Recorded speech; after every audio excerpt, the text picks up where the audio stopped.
I waited for the Lord on high. I waited, and he heard my cry. Tell him we're dancing, we're busy dancing right now. Oh, I was wondering if they changed it around.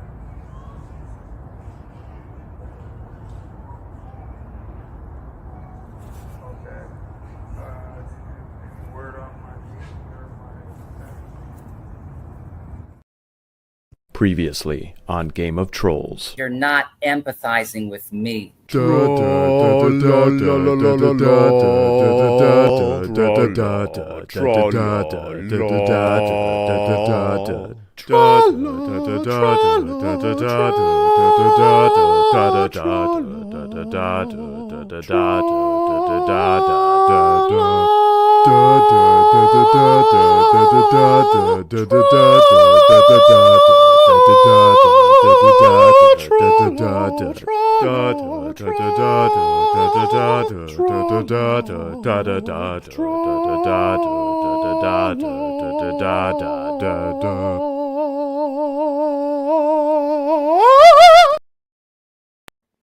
And now, brought to you by the one and only WBF, the James Beard Award!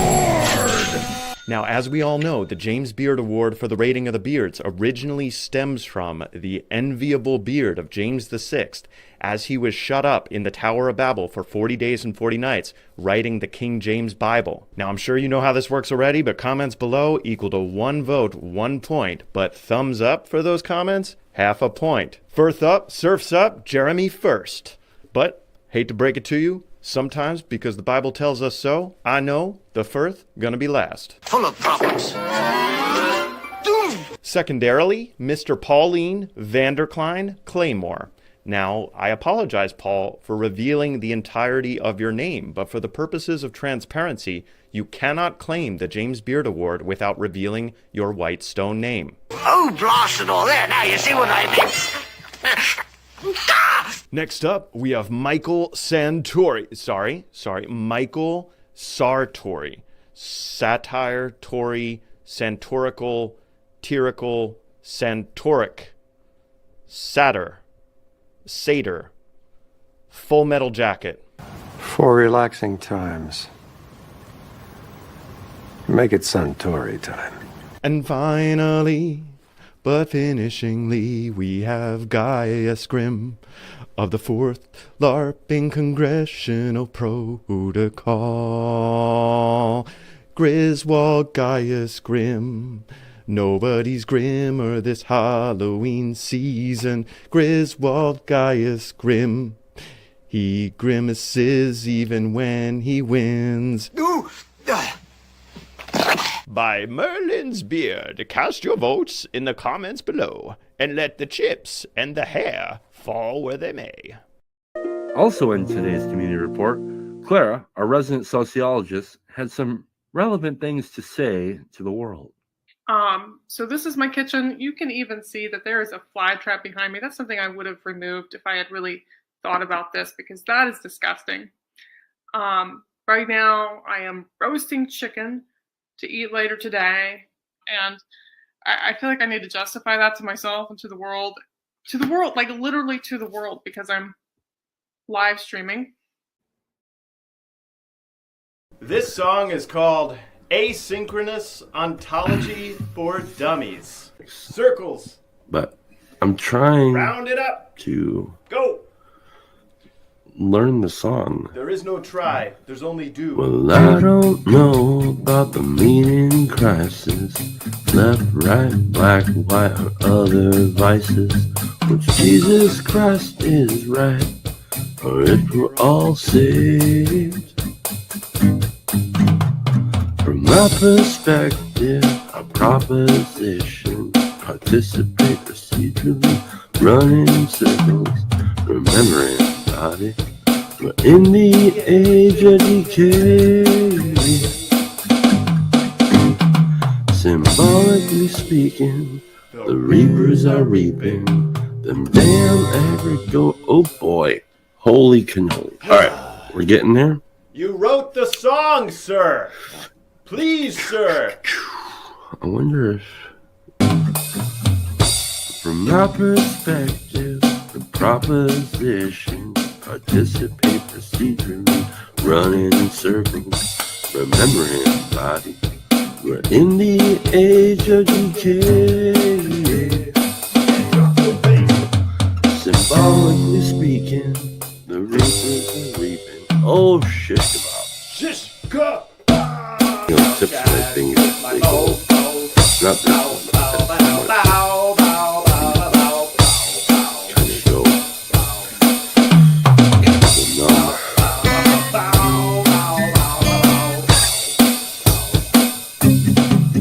Here we go.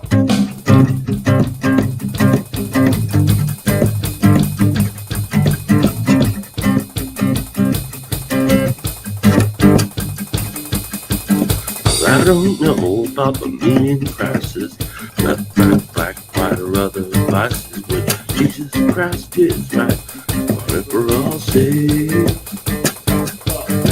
From my perspective, proposition, procedurally running, participate procedurally, running in circles, remember everybody, we're in the age of decay.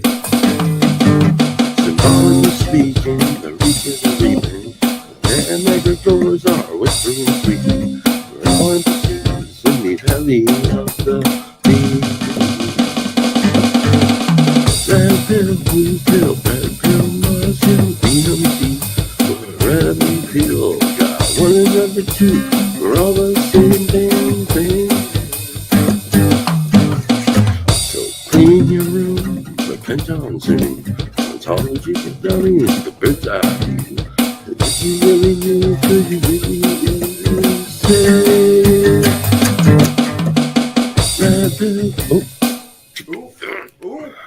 Yeah. All right. I think I should be done with that because my fingers are All my being fingers and bitches. toes. Straight up bitches.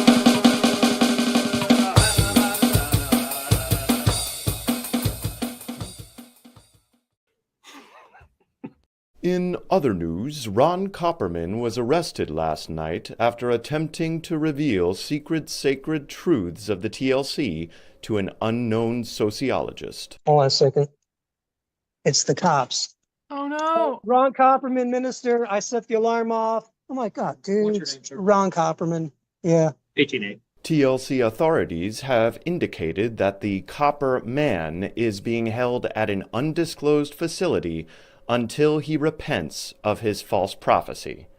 Back to you, Tim. Now we all know the rules of the game of Trolls, so without further ado, our first contestant needs no introduction. He's a feature, not a bug. A perennial guest in every Christian home. The personification of Sam Harris's revenge. The village corner atheist. I give you the T. Grogan Experience. The T. Grogan Podcast, check it out! The T. Grogan Experience. Utah by day, T. Grogan by night, all day! I'm interested in TLC because I really don't understand what it's all about. I see a lot of very incoherent things being said here. Everybody nods their head to and say, wow, that's profound, man. It's like Seinfeld. It's a show about nothing. Back in the bad old days, those people would have been locked up in asylums.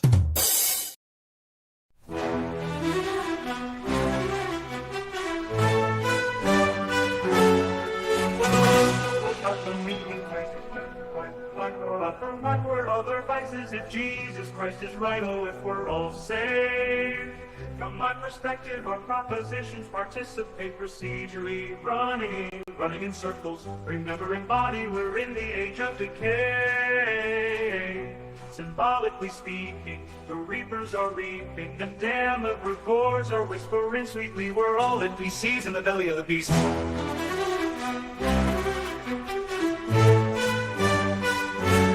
Red pill, blue pill, red pill, Mars, Hill, or DMT, or whatever you feel. God wanted number two, it's all the same damn thing. So clean your room, repent on Zoom, ontology for dummies, or bird's eye view. Cause if you really knew, could you really even say totally depraved, but totally saved? The total disposition from the bed we all made, or is it the elect, or are we just insane? From John Burbank to Jonathan Pajo, and Jordan Peterson to the Chris Pecco Show, Paul Van Der Clays and Griswold, criminal the dice he shakes.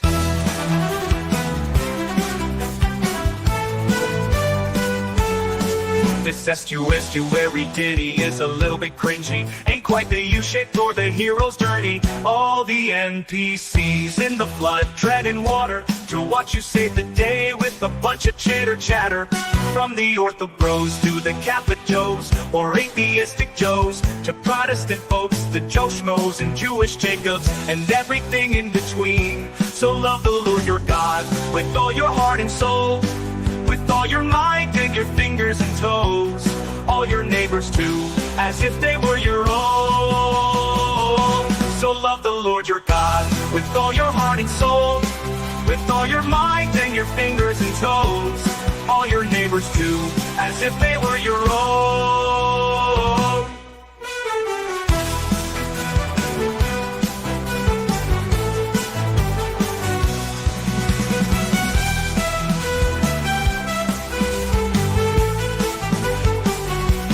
Red pill, blue pill, red pill, Mars Hill, or DMT, or whatever you feel. God wanted number two, it's all the same damn thing. So clean your room, repent on Zoom, ontology for dummies, or bird's eye view. Cause if you really knew, could you really even say totally depraved, but totally sane? The total disposition from the bed we all made, or is it the elect, or are we just insane? From John Burbank to Jonathan Pajo, and Jordan Peterson to the Chris Pecco Show, Paul Van Der Clays and Griswold, criminal the dice he shakes.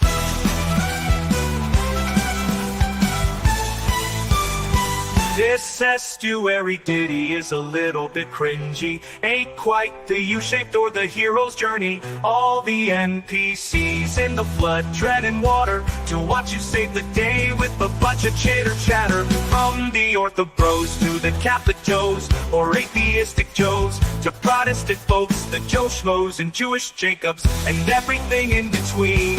So love the Lord your God with all your heart and soul, with all your mind and your fingers and toes, all your neighbors too, as if they were your own. So love the Lord your God with all your heart and soul, with all your mind and your fingers and toes, all your neighbors too, as if they were your own.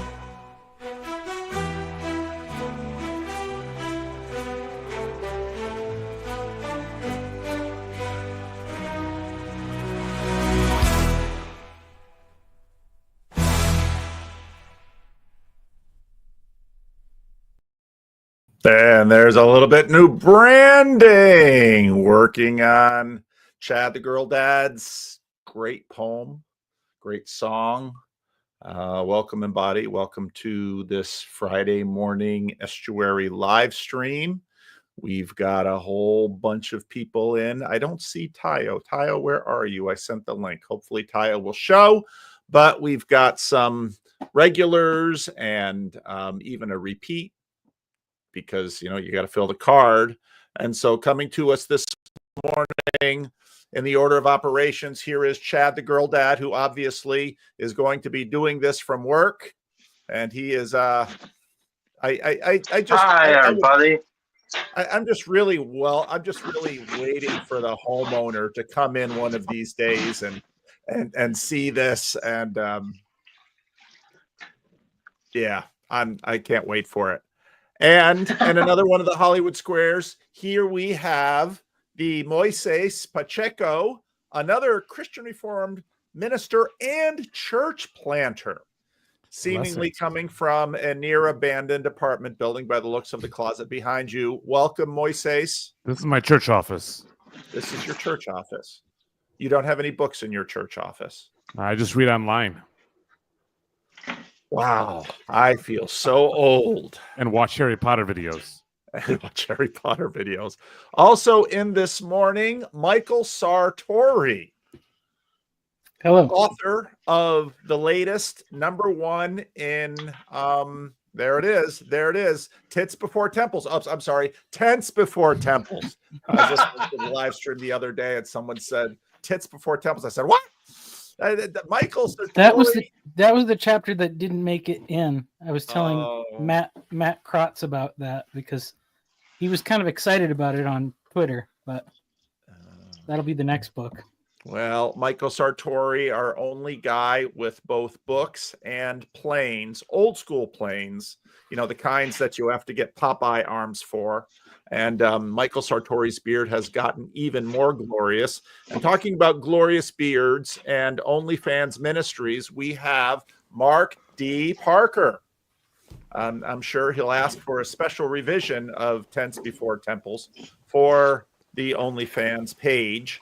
And Mark D. Parker, thank you for joining us this morning. Thank you. How are you feeling? All right. Doing it. I'm here. I'm ready. I'm ready to rumble. He's ready to rumble. We have, as we had at the last one, we have a lot of Connecticut Estuary retreat veterans here. And so coming back today, graciously filling in is Rod Hare. Rod, thank you for coming. Back by popular demand. No, when Neil dropped out, I think Chad and I decided maybe between the two of us, we might be able to fill in. If that little trap set Estuary song didn't give you an idea of just how much energy Neil Daedalus has, we learned that up close and personal at the Connecticut Estuary Retreat. The man has energy. So thank you all for coming this morning. Those of you who've been around know the deal. We don't need to do a lot of introduction. I have purposely engineered these early estuaries with a lot of familiar faces. I am planning, as this goes on, to increasingly bring in more and more rando level people into this process. But I wanted to get it started with a bunch of familiar faces. And so brief introductions. I don't know if Chad the Girl Dad needs any introduction. He will be working as he estuaries and making sure that waters flow properly over beautiful tile. So anything you want to say, Chad? I'm just looking forward to Mark D. Parker's book, Tips Before Temples. Oh. The OnlyFans tips. That's right. So, yeah. Okay, that's it. Tips Before Temples, OnlyFans edition. So one day we'll see that book, and maybe Michael Sartori will break 1,000 pages for that one. Moises, you probably need a little bit more introduction than some of the others here. So why don't you introduce yourself a little bit? All right, I'm Moises Pacheco. Most people call me Mo. Moises is Spanish. I'm Puerto Rican. I reside in the ghetto of the west side of Chicago. Right, church planter and pastor at the church plant here with my wife, who's Dutch Canadian. The ghetto is relatively new to her, but she refines me and makes me a better man. Well, I'm glad to hear it. We can all use some refining. I'm just going to go this way because I usually go around a room. Michael Sartori, would you like to introduce yourself a little bit? Sure. I am father, tradesman, sometimes work at churches too. And found out that anybody can start a YouTube channel, and it turns out anybody can just write a book if they want to as well. So you just... And if you're looking for a copy of that book, it is floating around in the corner, and so probably ask and you will receive. Yes, I will Careful gladly what you trade. ask for. I will trade free copies for future conversations, and if anybody wants to help me record audio book chapters, that's what I'm looking to spread the load for that project a little bit.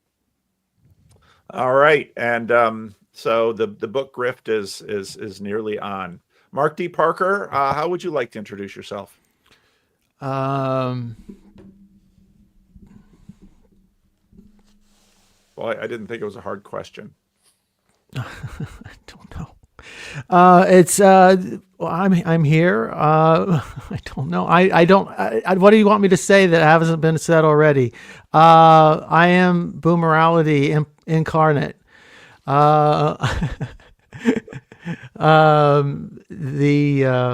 So yeah, I really don't have anything to offer that I haven't already said. Sorry, Paul. All right, Paul now feeling regretful that he ever let Mark on, but we'll The have him for 2 hours, so the hopefully. idea of I'm sorry. The idea of introduction is to assume that there are some people who have never heard of any of us before. That'd be my guess. Okay, so father of 2 adult children, married for over 30 years. Oddball Christian, came in through, I don't know. That's good enough. We'll get up for speed, and then Mark will rise to the occasion. We know Mark; he gets his gander up and his blood boiling, and that's the show we're waiting for. Rod, Hare, repeat. How do you want to introduce yourself to first-time viewers this morning? Same problem Mark has. Rod, live in Nashville. I'm here as a backup, just in case get any lulls in the conversation. I'll jump in. I'm mostly here to vote for other people's ideas since I got my bite at the apple last week, and I know all you all from either Connecticut or just getting to know Chad. Mo's new to me, obviously. I mean, well, he's not new to me. I'm new to him. I've seen him around. So I'm kind of looking forward to getting to know him. And with 2 CRC pastors on here, any topic that has any sort of CRC scuttlebutt in it, I'm going to be voting for. Just saying. Double predestination. Wow. All right. So this is our cast, and now we will go into round 2. Now, my particular application of the Estuary Protocol, which drives John Van Donk crazy, but I get to because I'm co-founder with him. I have shortened the Estuary Protocol to intro, pitch, point, and proceed. It's got a little bit of alliteration because I'm a preacher. So, Chad, I know that you're working there. Do you have anything to pitch this morning that you would like us to put on the table? Yes, I was thinking about you know how they say that the state has a monopoly on violence, right? Like is anybody else familiar with this? Yes. Yep. Okay. So I was thinking about that phrase, but then I was thinking about how does marketing have a monopoly on marketing has a monopoly on mythology, right? So does that make sense? Oh, yes. So that's my topic. I feel the colonizing power of that pitch right away. Very well done, Chad. Mo, Chad has set the bar high. Do you have something for us this morning? Maybe. I don't know if it can compete, but something I've been thinking about is so the process that we've seen lately in the past 10, 15 years, as we've seen it become popular to unembody ourselves, we become more active online in the real world. And I wonder if that's an extension of what the evangelical movement has brought to the church, that churches, even denominations, as the more I've gotten to learn about the CRC history, was very familial. That's how they did evangelism to a certain degree. They had lots of babies and catechized them and whatnot. And then as they moved away from that towards more of an evangelical model, it's become thinned out, just as to a certain degree our embodied lives have become thinned out by our online activity. And so I've been very curious to discuss the connections between the two. Even drop the CRC word in there to hopefully attract a little bit of Rod attention. But that pitch hits me too. Pointing's gonna be tough this time. Michael Sartori, never a sleeper. Let's hear it, Michael. I know you came prepared with something. Well, so I thought this would be kind of a wacky oddball one. Chad's kind of giving me a little bit of the priming though. So, as like this meaning crisis sort of thing has commenced and religion has receded, our story making and mythology has become more complex. I'm thinking in terms of these kind of multiverse movie franchises, like the Marvel thing and Star Wars and the interesting one is those are both on Disney, and they also have another one which has grown to a sort of multiversal capacity, which is the Santa Claus.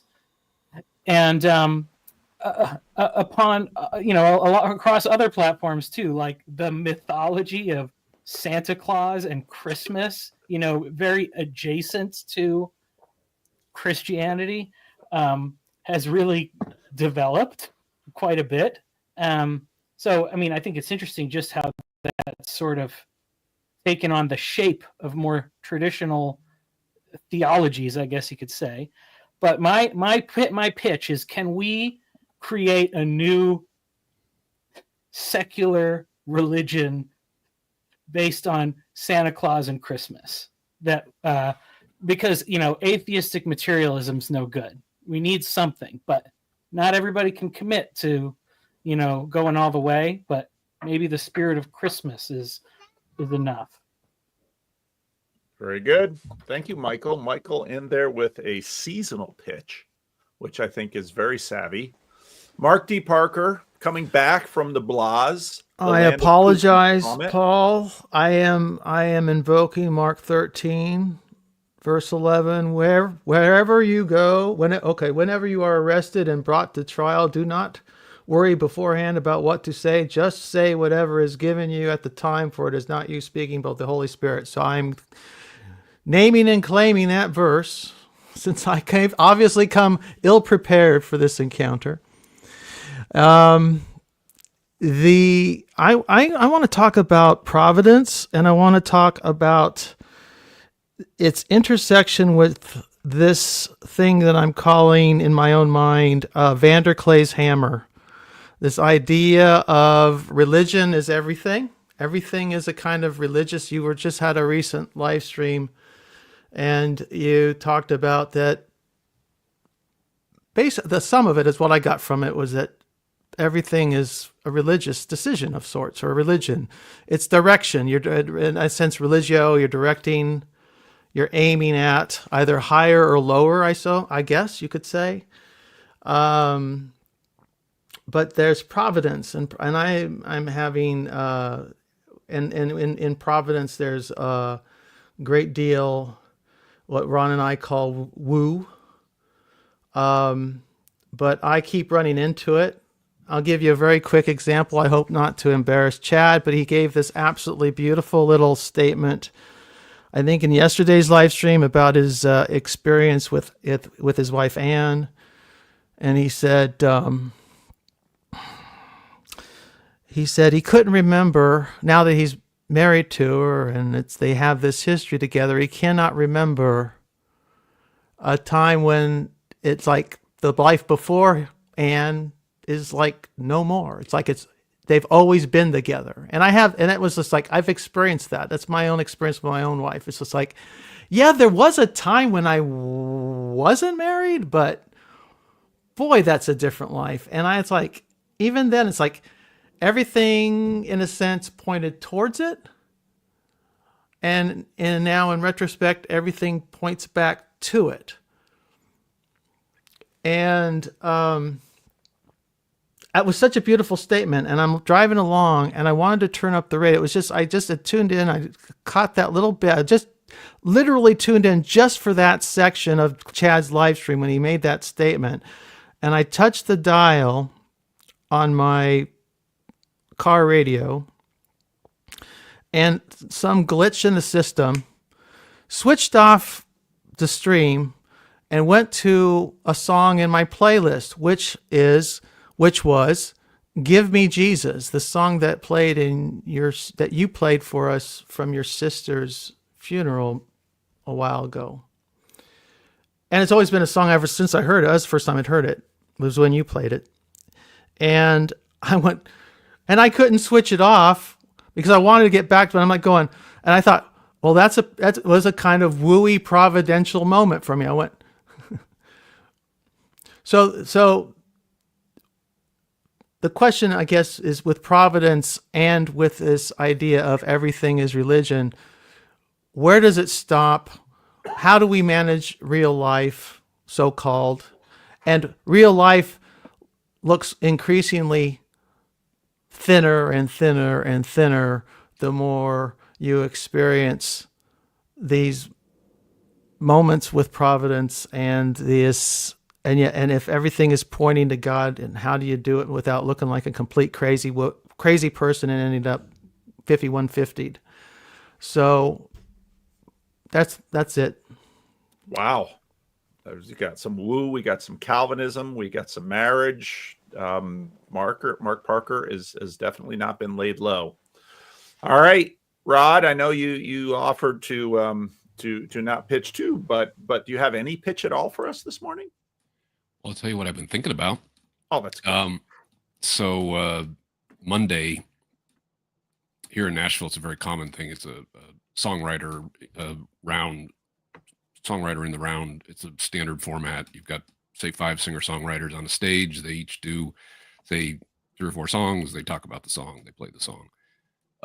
So Monday night, I was at an event hosted by an organization called Song Suffragettes. And so it's only women. They've been around for about 10 years. And a mutual friend invited me to come down and see it. And so you have 5 young women on stage, and well, actually 6, because one of them was the accompanist, so she would do the kind of percussion and some of the other things. And they each do 3 songs. The 6th did 1, so a total of 16 songs over a course of, say, an hour and a half. How many of those 16 songs do you think had some direct reference to heartbreak, situationships, choose me? I'm going to say 12 of them. It was like being hit across the side of the head by the cultural moment. Not one love song in the sense that we might think of it, like something beautiful and aspirational, all either kind of winking at the camera about it or just straight up heartbreak, pain. One woman, she said, famously, this is a 10-year town. It takes 10 years to make it in this town if you make it at all, right? She says, well, I'm not 22 anymore. And the name of the song was 10 Years Too Late. And one of the lines, old men telling me I'm 10 years too late in a 10-year town, right? It was it Hemingway who said, take pen to paper and bleed? It was raw, it was honest. It was actually painful, a little bit painful to listen to. Anyway, so all week I've been thinking about it and talking about it to my friends. Of course, it's very much of a theme, the kind of thing I tend to talk about a lot, but we're no longer in the business of prognosticating or predicting. We're in it right now. We're living in it.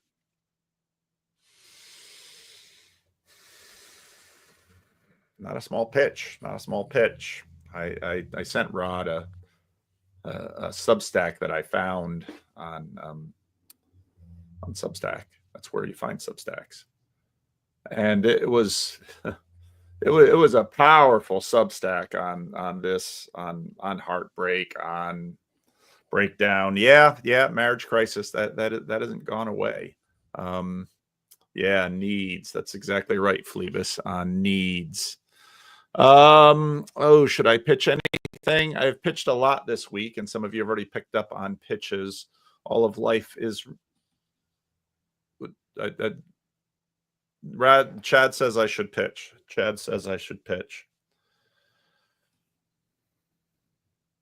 Well, this morning, as you can see by some of the new branding, I spent a little bit of time working on the branding. I was ripping off the last month's Friday morning nameless worldly news tonight, partly because I know that the new one was coming out, and I remembered that I wanted to do some brand clipping from that one. And I guess yesterday and today I've been feeling the power of the virtually not alone, and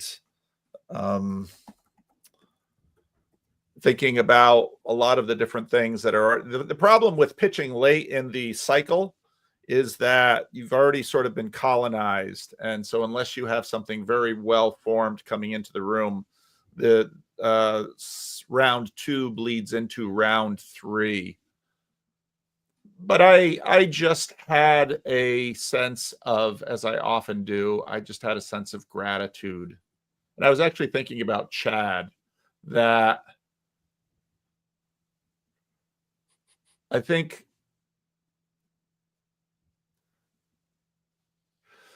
Chad has sneakily done a lot of colonizing in this corner. He has way, I mean, he has way outpunched his considerable weight. Sorry, Chad. And you know, because here's a guy who just a few years ago wanted to get into this thing, would sort of hit a point, leave, come back, do a little bit more, and now he's, you know, probably the instigator of what will likely be in August to date the largest of our conferences. He creates most of the branding. He live streams pretty much every day to a channel still with less than 1,000 subs. There's a big biblical theme that the appearances in this world are deceiving. And C.S. Lewis plucks out in The Great Divorce this, I forget her name, it's Sarah Smith or something like that, who in heaven is shown to be leading an astounding train of adoration. And Lewis points out that on earth, nobody knew her, or at least few knew her. And for all the littleness of this corner, which I actually really appreciate, the littleness of this corner is beautiful, because big people in a little corner can do beautiful things. There we go. Big people in a little corner can do beautiful things. There's my pitch. All right. I got to write it down, though, so I don't forget. Chad the Girl Dad, what are you going to point to?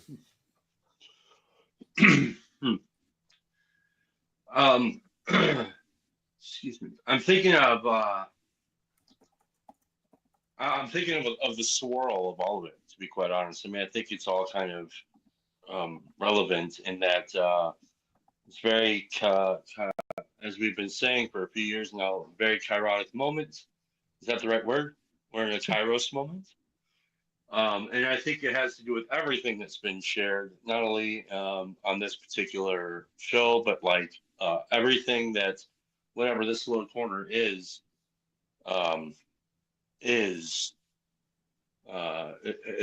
like attached to, I guess. And, I mean, there's a reason why we can't let it go, and I think for good reason. Yeah, I kind of want to do like the reality of heartache, the reality of Christ when he says, "Listen to me," not Chad. Those kinds of things. When Christ and how he shows up. Because I've been thinking a lot about Michael Sartori's question about secular Christmas as a secular religion. And I'm just like, yeah, duh. We're already there. That's what we're actually living in for a long time. I don't know how that happened, but yes, that's my shtick. I don't even know what the hell I just said. So, all right. Chad thanks pointed for the with kind 5 words. fingers. Everybody ignore him. Chad pointed with 5 fingers, which is something that I commonly in our local estuary recommend people don't do. 1, 2, or 3, but everybody's thing makes it tough for the vote counter to count. So Mo, save me here. I think to a certain degree, I would kind of agree with Chad, except that my solution to it's kind of all about the same thing is to point back to myself, which is what I normally do. But I think, you know, the idea of like even the Bible, I have to say this as a pastor, a lot of the Old Testament and the heartache that was there, the solution was Christ, God incarnate, an embodied God. And I think that solution to a lot of the things, a lot of the heartache, is more embodiment of that Christ. But it requires the embodiment. And I think to a certain degree, that's quite a bit of what we've lost. I was just with family a couple weeks ago, and it was just like being present with them, and a lot of this extended family. I didn't even know many of their names, but it felt so good to be around them. And so, yeah, I think a lot of it comes back to some of the loss that we've had. We've lost it first through family. I mean, to a certain degree, the body of Christ is the church, a bunch of bodies being together. And then we've started to lose that for the sake of good intentions, evangelism.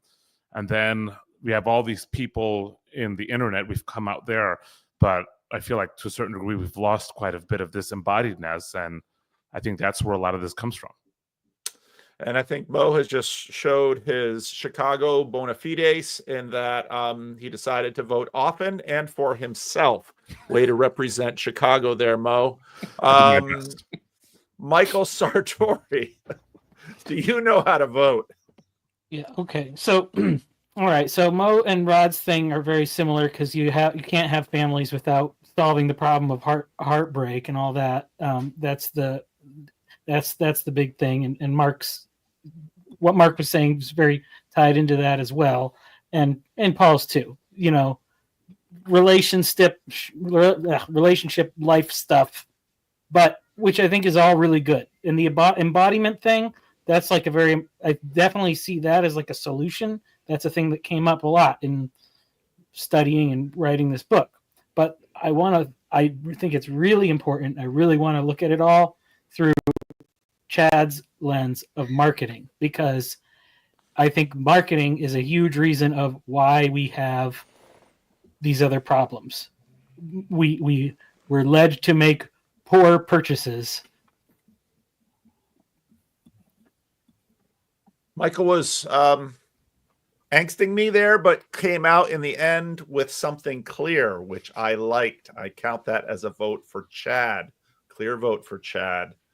All right, Mark D. Parker.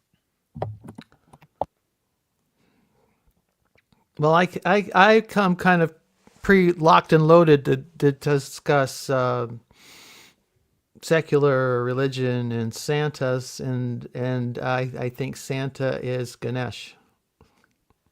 So I think we could talk about that in some depth if you want. But I'm going to vote my vote is for something in between Rod and Moise. Is it Moises? Moises, you can call me Mo. Mo. Nice to meet you, sir. So that would be hearing us butcher the Espanol. So that would, I think I can go in that direction, or any synthesis you guys like. All right, the Rod and Mo, the thinning. The thinning. You know, one might say that the nuclear family is already a too-thinned family. David Brooks made that point not too long ago. Rod, you get the last vote. Don't you get to vote? I'm sorry. I do get the last vote. Do I understand Chad's topic correctly, that he's saying something like government has a monopoly on violence? Is it the same? Is it similar that media, marketing, all that has a monopoly on culture? Is that, That is exactly what he said. Yeah, I like that topic. I think that's a great topic. And so there's my vote, but I'm going to put in like a half a vote, or like a vote, A and B. My vote 1B is Mark's comment about, I don't remember life before Anne, quoting Chad, and said something similar about his own wife. I liked it before some folks in the chat were recommending it, by the way, but I agree with you guys. I think that was Luke first who said that, and I agree. And it kind of, if we ever get around to it, it reminds me a little bit of some stuff that we talked about in Connecticut, and the Mark's "die on that hill" comment that he made that we have never had a chance to circle back on. So if it gets to that, I like that idea. It's a romantic and beautiful idea. I think it's struggling in modernity, but so that'd be my sort of vote, second vote. Rod showing once again, I will get the quote wrong, but women are pragmatists posing as You want me to just do it? you want me to just do the quote? Yes, please. You just do instead it. of butchering it. Instead of me butchering it, yes. Hit it, Rod. Men are romantics posing as pragmatists, and women are pragmatists posing as romantics. Yes. Yes. I'm going to vote for Chad. The state has a monopoly on violence, just as marketing has a monopoly on mythology. That's a powerful, powerful phrase. And but it does sort of I'll indulge myself a half vote, sort of like Rod did, sort of at the bringing the thinning out together with the romance question, because while I think there's something real beneath the hunger for romance, I think romance has a lot of marketing mythology in it. And then the question is, what really are women hungering for? I think we have a clear idea of what men are hungering for, and I think Rod gets at that. So there is my voting. There is my voting. So I would say let's start with the state has a monopoly on violence, like marketing has a monopoly on mythology, and go from there. And I think that's actually deeply tied, as all of you said, with the swirl, to Michael Sartori's Santa as thank you. I'm not going to put this up just in case you know who sees it, and then I will be forced to pony up. This would be fun to make it a Freddy drive. No, please don't. Freddie's when Freddie's mother died, her house was sold, and Freddie is now a trust fund kid. Freddie's flush. Freddie's flush. Now, how about God bless him. But how about a holiday extravaganza? How about we, promote everybody who wants to show a little goodwill to Paul Vanderklay, the reason we're all here. How about we show a little love? However you do that. Living Stones. Make it a Living Stones drive. That works. All right. Go to livingstones.com/give, and you can certainly make donations to Living Stones. My deacons lost a bank statement because I noticed we didn't have any. I didn't have any finance reports from the treasurer, and so I said to the deacons, "Is there a reason we haven't had any finance reports?" And it said, "Well, I'm not sure. Might have been because we didn't send her that bank statement in June." And it's like, can you get her the bank statement in June? I get a little nervous flying blind here at the end of the year. So, yeah, any end of year givings to Living Stones, you can send to Living Stones. If you want to add super chats or something like that, that's cool too. So, thank you very much. Yeah, you guys, don't be shy. You guys helped me out. You built a whole bathroom. I know that Vanderklay has a bathroom that he wants fixed in the church, so I want to see you guys just give a bunch of money to Vanderklay. Well, thank you. I feel And he'll humbled. give me a little bit of it later. Can't wait for the TLC baby shower. That'll be fun. So I want to see what Grim Grizz brings to a baby shower. That's what I want to see. All right. But this, I do think the swirl is in order because Mark noted that I do believe all of life is religious, and there's no question that Santa is a religious figure. And yet, what is that? Is that Michael? Land of Strange Noises? I don't know. It sounds like a car horn. I'm going to shut up. Yeah, that was in the background. That was me. Somebody on my street. Thank you, Chris. Thank you, Chris. I appreciate it. Thank you, Hage. All right, well, let's go. I've talked too much. I want to hear from you all. Yeah, Chad, expand it. It's your topic. I don't know. I just, for some reason, very wooey way, that idea came to my mind about 10 minutes before I hopped onto the camera. So I don't really know what it is, other than to say, like, I was thinking about possibly how, however, over the last several decades, maybe a couple of decades, few decades even, that we've done a tremendous job of trying to get reality in order from, from a, let's say a rational point of view, a rational way to understand the world with facts and reality and measurements and all that good stuff.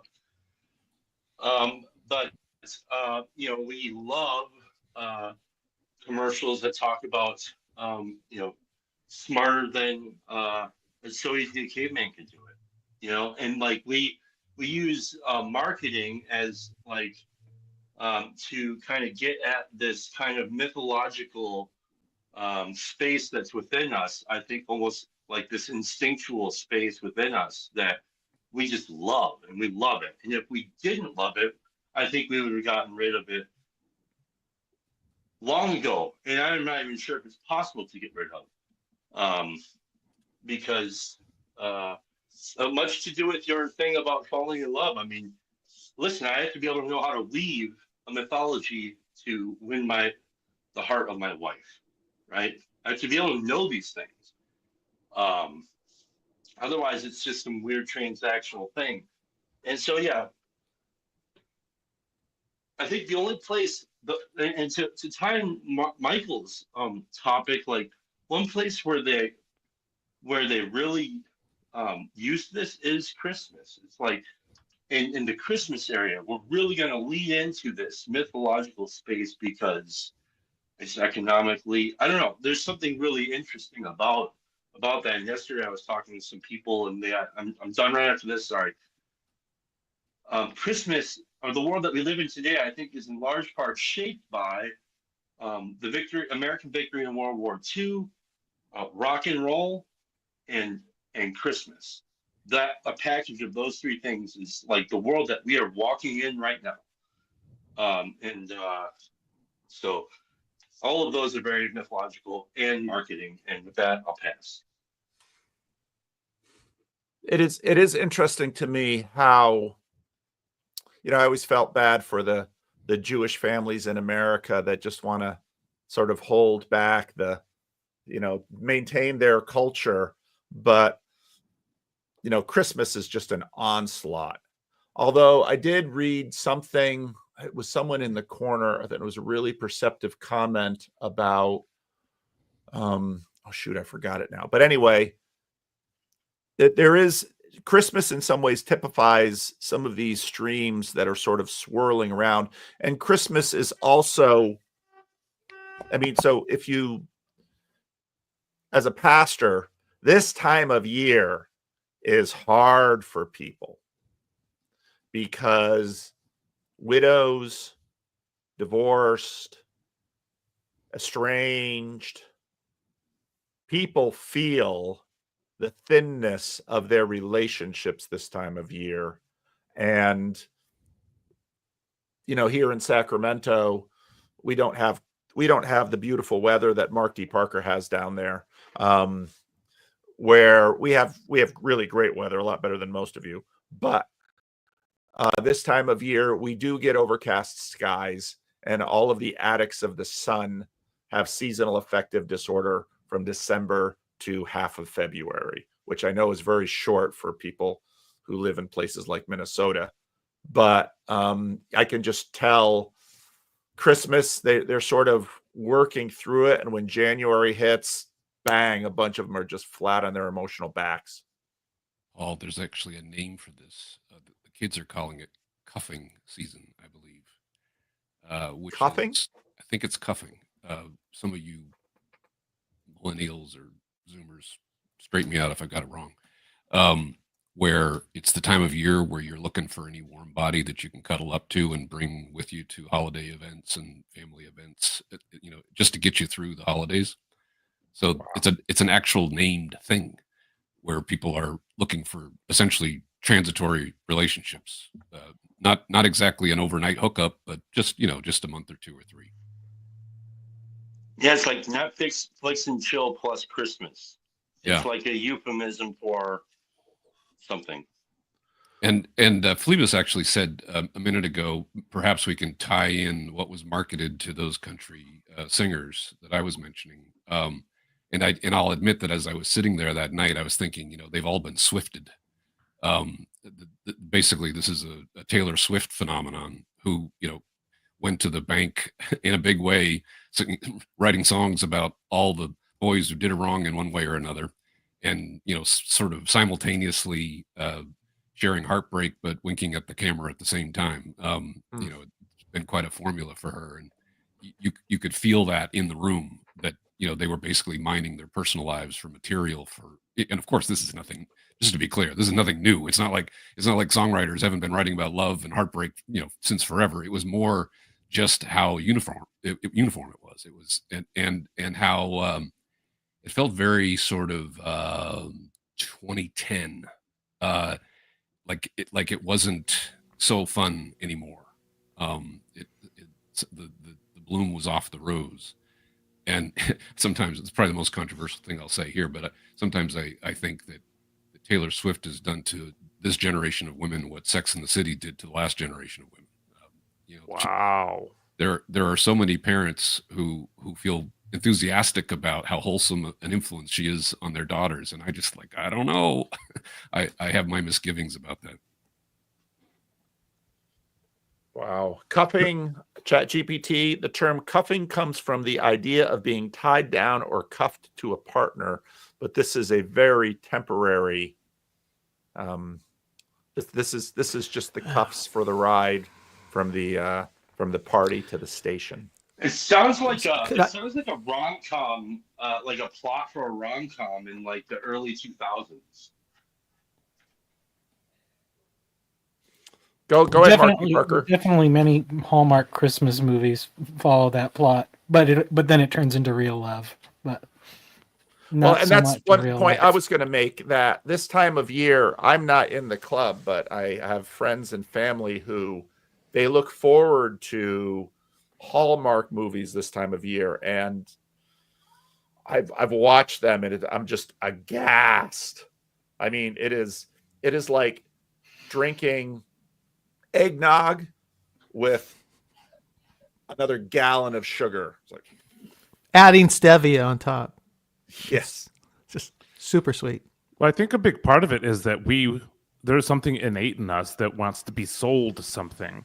And this is from anything from relationships to, for us that are male, what it means to be a man. Some of the themes being talked about here just remind me of like the 90s for being an urban man. Like the 90s rap hip hop scene was all about I remember NWA.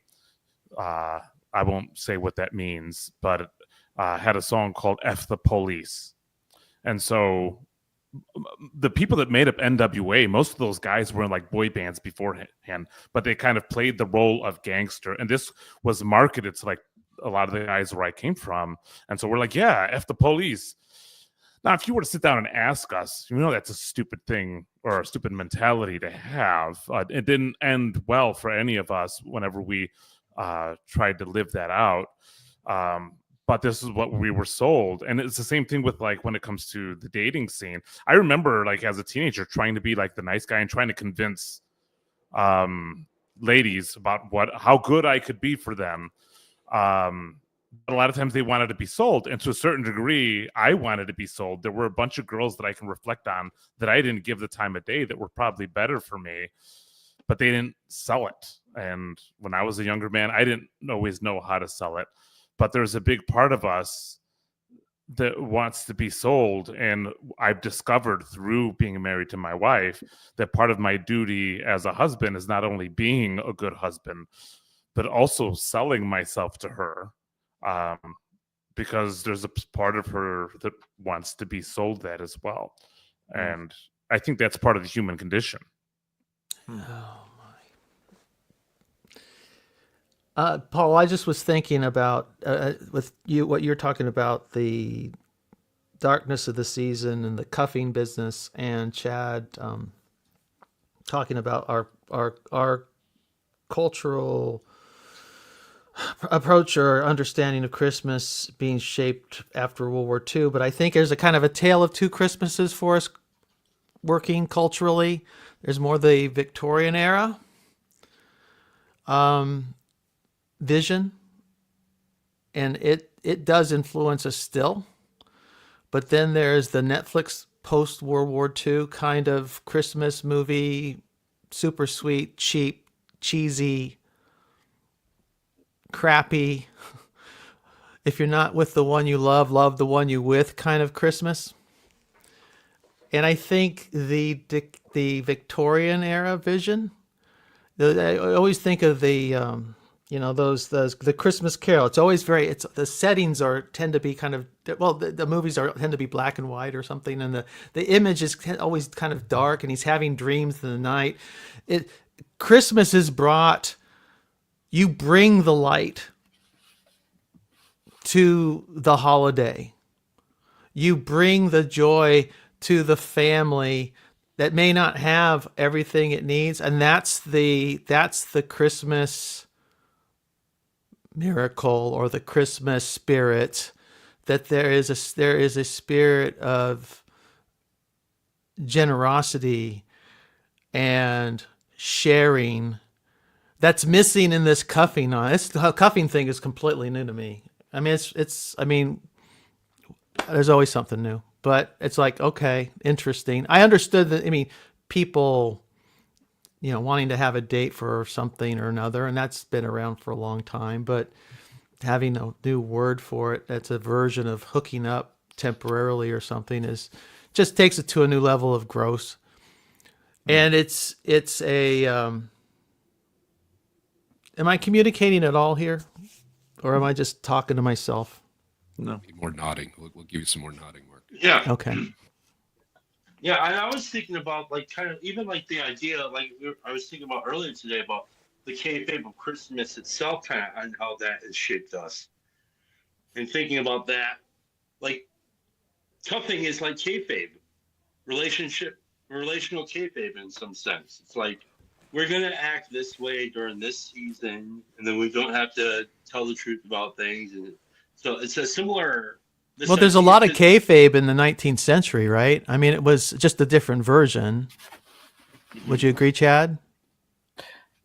The example that is what Simone Collins said. Her original intention was, when she got with her husband, her intention was that she wanted to fall in love and have a fling and have her heart be broken and then have it over with. She was doing it for the memory, for that experience of it or whatever. But, and I think that's probably, in a sense, maybe because the only place where these meaningful stories are seen is on the screen and not in real life.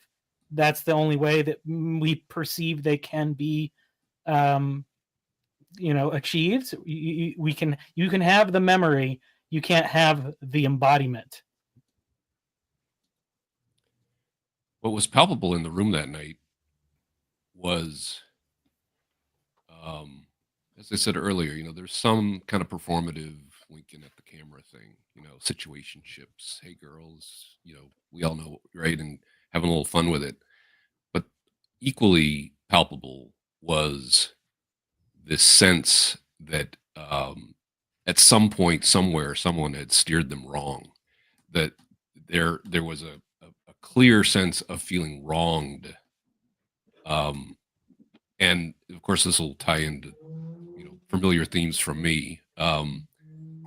It was as if what they were discovering is they had absolutely no leverage when it came to getting a man to stay. And there were even lines like choose me, right? Or why won't you choose me? These kinds of things. And so that's why I said what I did when I said, we're in it now. We're not making predictions anymore. We're in it. In a sense, this is the culture telling us what's going on. Art imitating life, imitating art. And so this is the reality that a lot of young women are living with. And in the culture, in the manosphere, well, actually, in the manosphere, you're going to hear a lot of conversation, pointing the finger at women. And it's not as if they don't have plenty of material to work with. But frankly, my focus has shifted. My sympathies now, I have some sympathy for imagine your daughter trying to get it right, dating with intention, being careful with her heart and with her body and all the rest. And she's, senior in college, and she's thinking seriously about her future, and she's trying to get men to engage the topic seriously. And he's also 22. And I mean, he has an automatic out, which is like, oh, whoa. I'm way too young to be thinking about that right now. Right. The culture has told him that he's off the hook for at least 5 to 10 years as he tries to get, his life established. And so she has zero leverage. Like, what leverage does she have to get him to take the matter a lot more seriously? So my sympathies in some ways are with her as well, which is, where are the men who are going to take the whole enterprise seriously enough to make a leap of faith, to make a sacrifice long before they really understand the sacrifice they're making?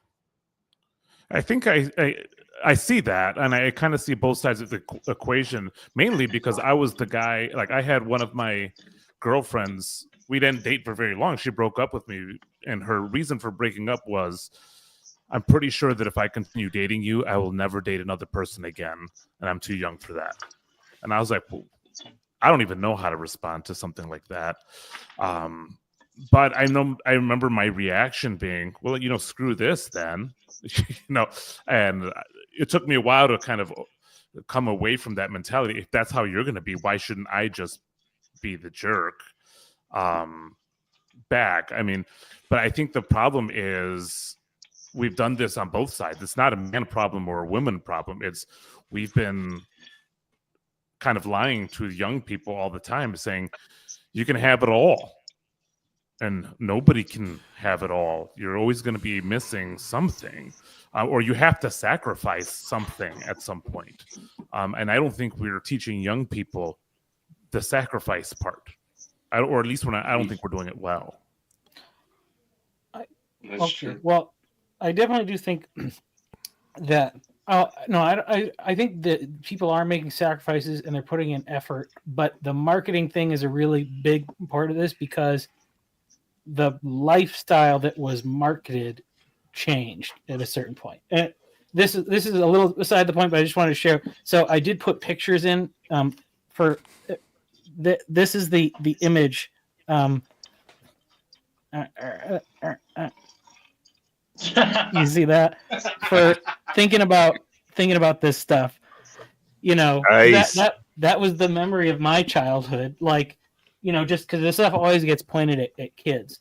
But I think, at a certain point, there was this thing where now these options are available to women, like you can go to college, you can have a career. And there was always some amount of that. And this was my theory that, and this is pretty sad when I think about this, because I'm a father of 3 girls. And I was thinking about in some ways, the marketing was probably, it was the dads and the good dads that got the bad messaging, because the girl with a good dad is going to succeed in whatever she wants to do. And once, this thing of options came out, if a girl wants to go to Nashville and be a singer, if she wants to go to LA and be an actress, or if she wants to go to New York and be a businesswoman, the ones with the best dads are the ones that are going to rise to the top in those fields, because they're going to have the support to, do all the skills and everything. And then those dads end up with daughters that don't get married and don't have kids. And all of that, good fathering wisdom just went nowhere. And I just don't, and I don't think it probably didn't even occur, because, and that was the thing, is because that was the good thing for those dads to do. I'm not going to tell my daughter to get married. I'm going to empower her. I'm going to, let her have the options her mother didn't have and her grandmother didn't have. And so in a weird way, it was like the best dads worked against their own future self-interests in society. Well, and I think there's a belief of the lie of, well, what is the best? Like, I want my daughter, I have 2 daughters. I want my daughters and my son to have a good life. But what is that good life? Is it a career? Is it the family? And what am I selling them? What am I showing them about my marriage? Am I showing them that my wife is the old ball and chain and just a hamper on it, like the Peg Bundy to my amazing Al Bundy ways? Or am I showing them something better than that? What am I showing them about being a father? Or what is my wife showing about being a mother? Is being a mother an awful thing, just this thing that I do to please my husband or whatever? Or is it a blessing? Well, imagine being a dad who didn't want to fork out $1,000 a ticket to take your kid to see Taylor Swift last summer. And your reason wasn't because you couldn't afford it. It was because you thought it was a bad idea. Like, imagine being that dad, right? It's almost a trope in the music industry. What if you're the dad who spends $1,000 sending your kid to a foreign mission for 2 weeks in a miserable place where they're digging latrines, but which is going to be the richer experience, right, in the long term of a lifetime? I think you'll get unanimous support on this. But it would be, but there's also, you run the risk of that adult person turning around and spending 20 years in therapy trying to work out their resentment because I didn't get the Taylor Swift experience like all my friends, and you sent me off with those religious fanatics, and then it's only after they've cycled through that they kind of get the benefit of the experience, maybe, or maybe they come out and it's like, oh wow, I'm really glad I did that instead of going to see Taylor Swift. That's super interesting, Mark, because and it kind of goes back to what Chad was talking about as like the myth or culture. Like, I'm Puerto Rican. I was with a bunch of my Puerto Rican family 2 weeks ago for a wedding, and there's some Swifties there, but when we get together, nobody's playing Taylor Swift. They're playing some aguinaldos, Christmas music, some a lot of salsa, merengue, a lot of Spanish music, because this is our family. And if no one would even suggest playing anything else, because in that moment when we're all together, this kind of music is the most important for everybody. And so it's like we also have to sell our kids our culture, but so many kids, especially in the American. We've lost so much. There is no culture. Well, what is it? Is it white culture? Is it black culture? Is it Latinx culture? As if that's a real thing. But we don't pass on a lot of culture. There's actually this guy in my neighborhood in the ghetto of Chicago who came and visited our church, who was kind of a former CRC guy. And he's like, what in the world is a CRC church doing here? But he's visited our church a couple of times. And what he loves is like, he feels like, even though he's left the CRC a long time ago, he comes in and he's like, there's so much of the culture, the songs that I used to sing and things like that, that's like, I kind of value that, and I've kind of lost that. And so I wonder how much culture just we haven't sold our kids to, even musically. They go to Taylor Swift because they don't have anything they value more. Thank you, Daniel. And that is culture. Taylor Swift is culture. That's the culture that they're being sold. I mean, it's it's like a replacement culture. Well, that's where I was going with that. And thanks, Daniel, by the way. Great to see you again. And let's keep them coming, folks. This is what we're here to do. We're here to sell Michael's book and raise some money for PVK, right? That is a holiday extravaganza. If I've learned anything from Burn Power, you keep asking. Right? But where I was going with that was, it's almost a trope in the music industry of all of these stage dads often that, they're pretty daughters. They want them up on stage. They give them guitar lessons, and they all have dreams of making it big in Nashville. I'm peripherally in the music business, and so I talked to a lot of these young artists, and I had about a year ago, I had a young woman, had a very promising start. I won't go into too many details, but she had, lost her label deal and was, now late 20s and, feeling it, wondering what the future looked like. And there was this point where she was kind of, this was her close. This was when she was kind of like make her strongest pitch to me. And she looked me dead in the eyes and, kind of locked eye contact and said, ever since I was a little girl, I've always known that I was destined to be a household name. And I said, oh, I'm sorry. You've come to the wrong person, because that's not something that you decide. And, she couldn't quite believe my reaction, because that was like her biggest sell. Like she this is how much she wanted it and how confident she was that she was destined to be famous. And I could just see the conditioning and all, her, well, again, I don't want to get too many details, but let's just say that lots of forces had aligned to make it possible for her to move to Nashville and make this happen. And I'm sure every one of them thought they were doing the right thing. Well, that gets to the bigger religion question again, because, again, ask a kid, what's the number one answer for, what do you want to be when you grow up? A YouTuber. It's like, I'd say most YouTubers make less than minimum wage.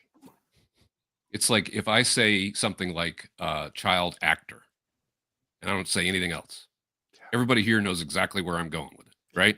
Like, we all know, being successful, define however you define that. Well, maybe, but famous? Why on earth would you want to be famous, right? Like, but there's at least a generation or two or three that's more than anything else what they want. And so the adults in their life told them this. And, I guess it was Michael's point first, right? This is what makes good fathering today. My son, go ahead, Chad.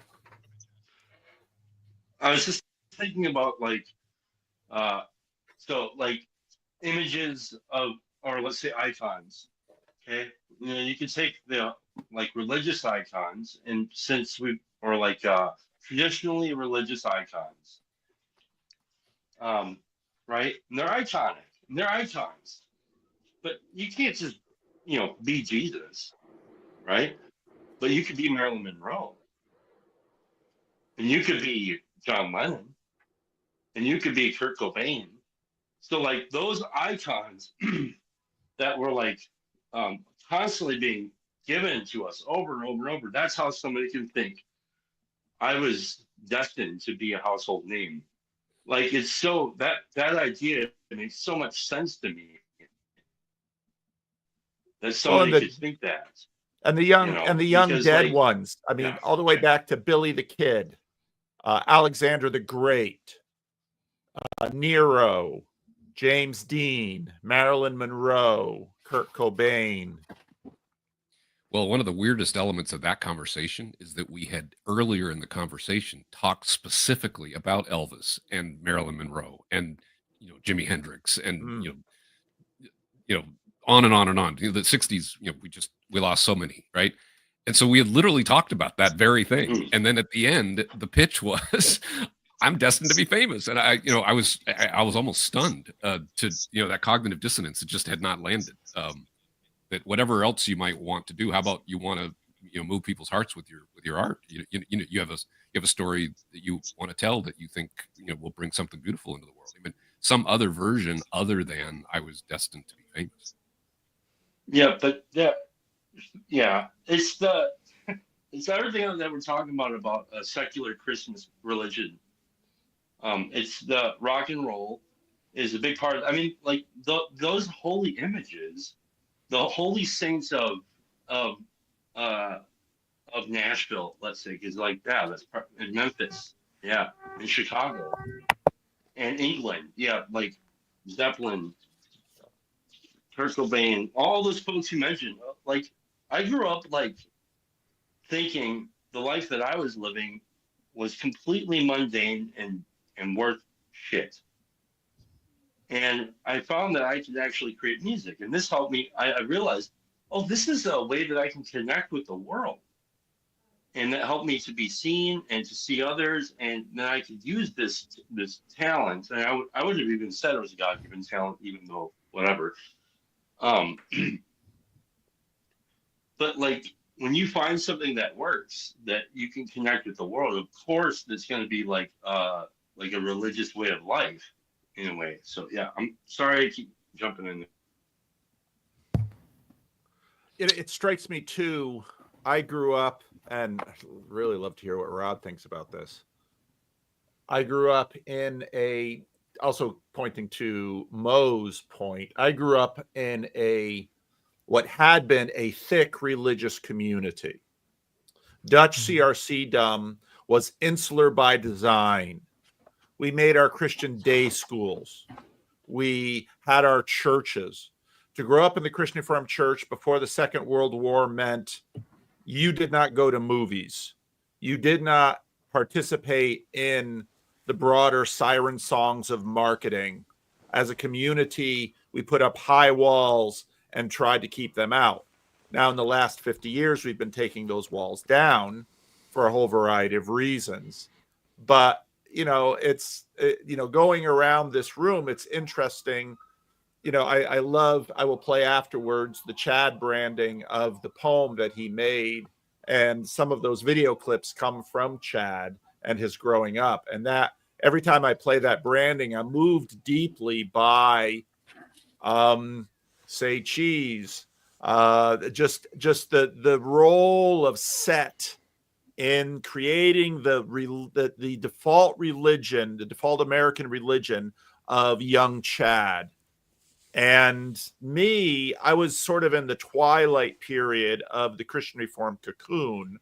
Rod was in an alternate universe, but we're almost to the point now where no such resistance is allowed or perhaps doable. People are trying through homeschooling and all kinds of things, but there's a scale issue with respect to, if you want to build this cocoon, it's got to be bigger than the nuclear family, but smaller than another certain size to sort of stay under the radar. Paul, I'm wondering if it's the reason the attempts to build walls or create sandboxes in which people raise children, like you said, in private schools or what have you, or homeschooling, why it's failing and it's doomed to failure because of the power of the internet and the technology, is that God is teaching us we have to become sick of it first. We've got to build a kind of natural immunity that cannot be imposed from the outside in. It has to be internal within the person, within our families, within our communities. I keep going back while everybody's talking. I can't stop thinking about that image in the Lily James documentary. That's her name, right? Where Lily Phillips. They go into the Airbnb after the fact. Sorry about touching the mic. Sorry about that. And the image, immediately, one of the crew starts to retch and has to bolt. Because it's not just for them, it's not just a visual experience. It's not just a little bit of trash on the floor and disarray. It's viscerally disgusting. And they need it. I guarantee you that guy's life is never going to be the same again, in a good way. And I think that's what I think that's what God's back to my providence thing and what's at work. I think God directs our religio. I'm not good at all this formal seminary stuff, you guys, highfalutin language you use, but I think God makes us, and I think God is making us now.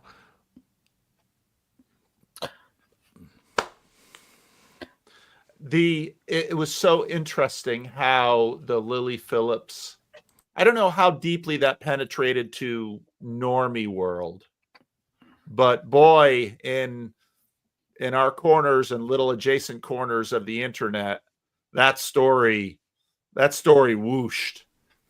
Well, that's why I'm going to have an OnlyFans ministry. And you guys are mocking me for it, but I'm.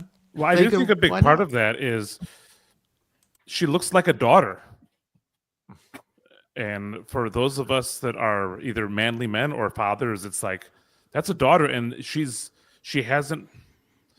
been deceived. I mean, to a certain degree, I got the feeling of God looking down at Eve. You deceived my daughter. You deceived her into becoming this. But keep in mind, she's one person. There were 100 men, so-called, who participated, who made it happen, and each of them, I mean, there's 100 males poisoned by the experience, as well as herself. Mm-hmm. I mean, it's trauma in all directions. Yeah, everyone is deceived. Yeah. So it's interesting because what I was thinking about the marketing thing, and it's like starts with Edward Bernays and doing PR. It starts as propaganda, and you have like torches of freedom, making the cigarettes sexy to women, and I think because I even looked at this, and before a certain point. Well, really, the thing is photography. It's like the invention of photography, because prior to that, if you wanted to advertise something, you would have a picture of the product. But once you have photography, and then you can capture the product perfectly, but you can also have a beautiful woman presenting it. And as soon as you have that advertisement is not just for the product. It's selling the product, but it's also selling you could be the woman in the advertisement. And which then becomes the Hollywood starlet and the TV star, and then goes into the right to Lily Phillips, and now it's more accessible than ever. I think that's the and I do think there is something what Mark's saying, like we have to kind of get sick of it, where now it looks, I think hopefully we are at the saturation point where there's because I think that stuff was probably always going on, but no one was talking to the lady that got to be like the model. That's very true. I can tell you the amount of guys that I know, family and close friends, that lost their virginities in what's called a train. It's one woman and one girl in a room, and the guys just wait in line. And that's not in urban ghettos. That's not an uncommon thing.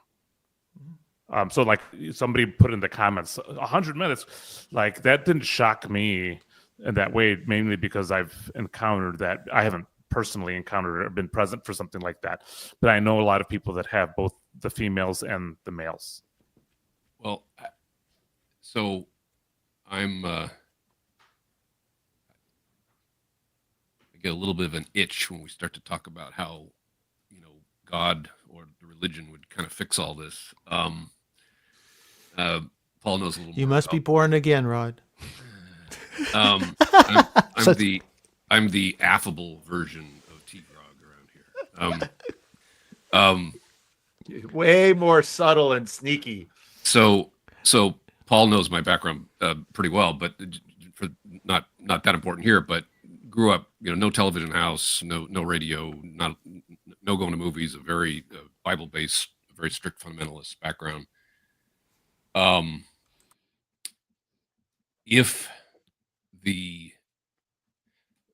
My concern with religion, organized religion, is if its explanatory power were so compelling, then we'd have an antidote to this.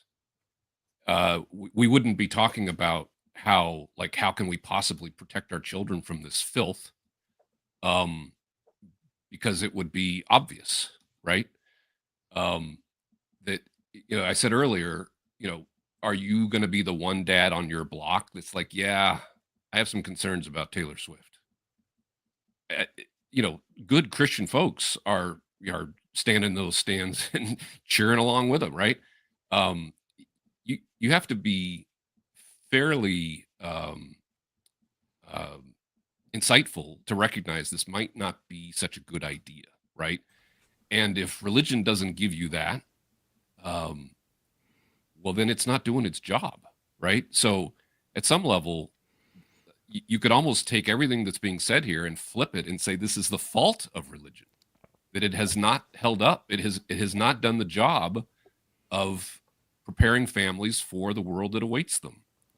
So, I mean, of course I could go on about this and, you know, I'm always careful not to be the skunk at the garden party, but you know, I just at least have to kind of raise the concern. What if we just flipped everything we just said and said, this is the reason it's happening is because the failure of organized religion. Well, I appreciate you, Agrog, but like, the thing is, I think you're right. The explanatory power of religion is fairly weak. You know, if I said to you, for example, if I said the 80-year-old version of you is when you look back on this point in your life and the choices you're making right now, what do you think the 80-year-old version of you is going to think of what's happening, right? Something as simple as that, just a very simple secular framing, taps people into something. And Peterson has done this, you know, basically sort of befriend yourself, be your own advocate, think about, you know, making sacrifices for the future that you want as well as the people around you, right? I mean, it's a similar idea. But in a sense, that has as powerful or more powerful in terms of persuasion than, you know, the fear of hell or some disapproving sky daddy or whatever. You know, I get that there's way more to it than that. That's not my point, right? Well, but the way most people are engaging with religion, it's just simply not holding up against the onslaught of popular culture. This stuff. Well, the thing is that this is religion. Like, it is the thing, because I agree. And you know, like you have the propaganda. You know, that's the Catholic Church's way to reach the masses, and it involves, you know, crafting the message to meet the culture and building the cathedral and having the images. And I think the thing is that ultimately, human beings made in the image of God, photography, and especially like with motion and things, it captures more of the image of God. The problem is the aim that it's put towards, you know, and you know, because I think that there's no doubt that people are looking at this stuff, they're searching for something transcendent. The problem is that they're in a constant search mode with no landing point. Or, you know, unless if you're signing up to participate in one of these horrific events. But, you know, it's even like, I just read something where it was talking about that, like the dopamine levels or whatever are highest when men are searching for pornography to look at, not when they're actually watching the video or whatever. It's in the search that they are the most excited and anticipating. And then it inevitably, what they find never lives up to that high point.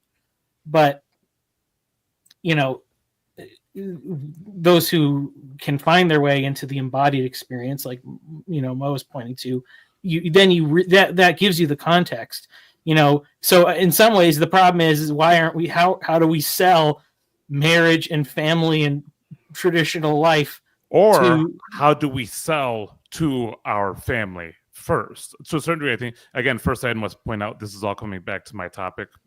Yeah.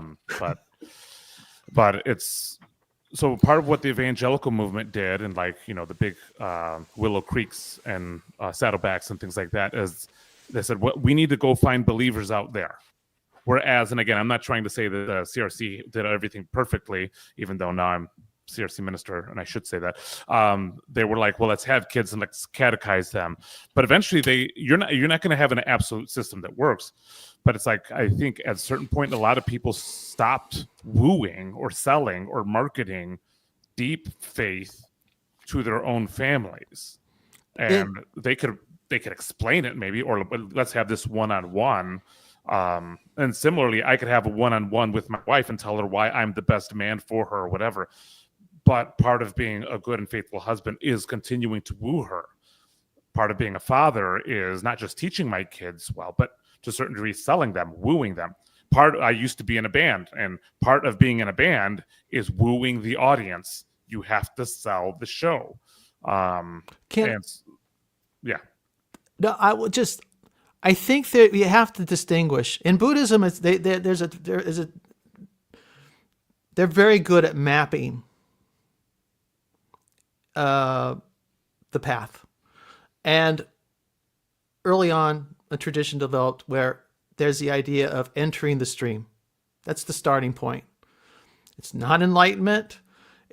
You're not even near, you're still a million lifetimes away from nirvana, but you've entered the stream. You've started. Don't get caught up in the distinction between Buddhism. I'm just saying that's just an example.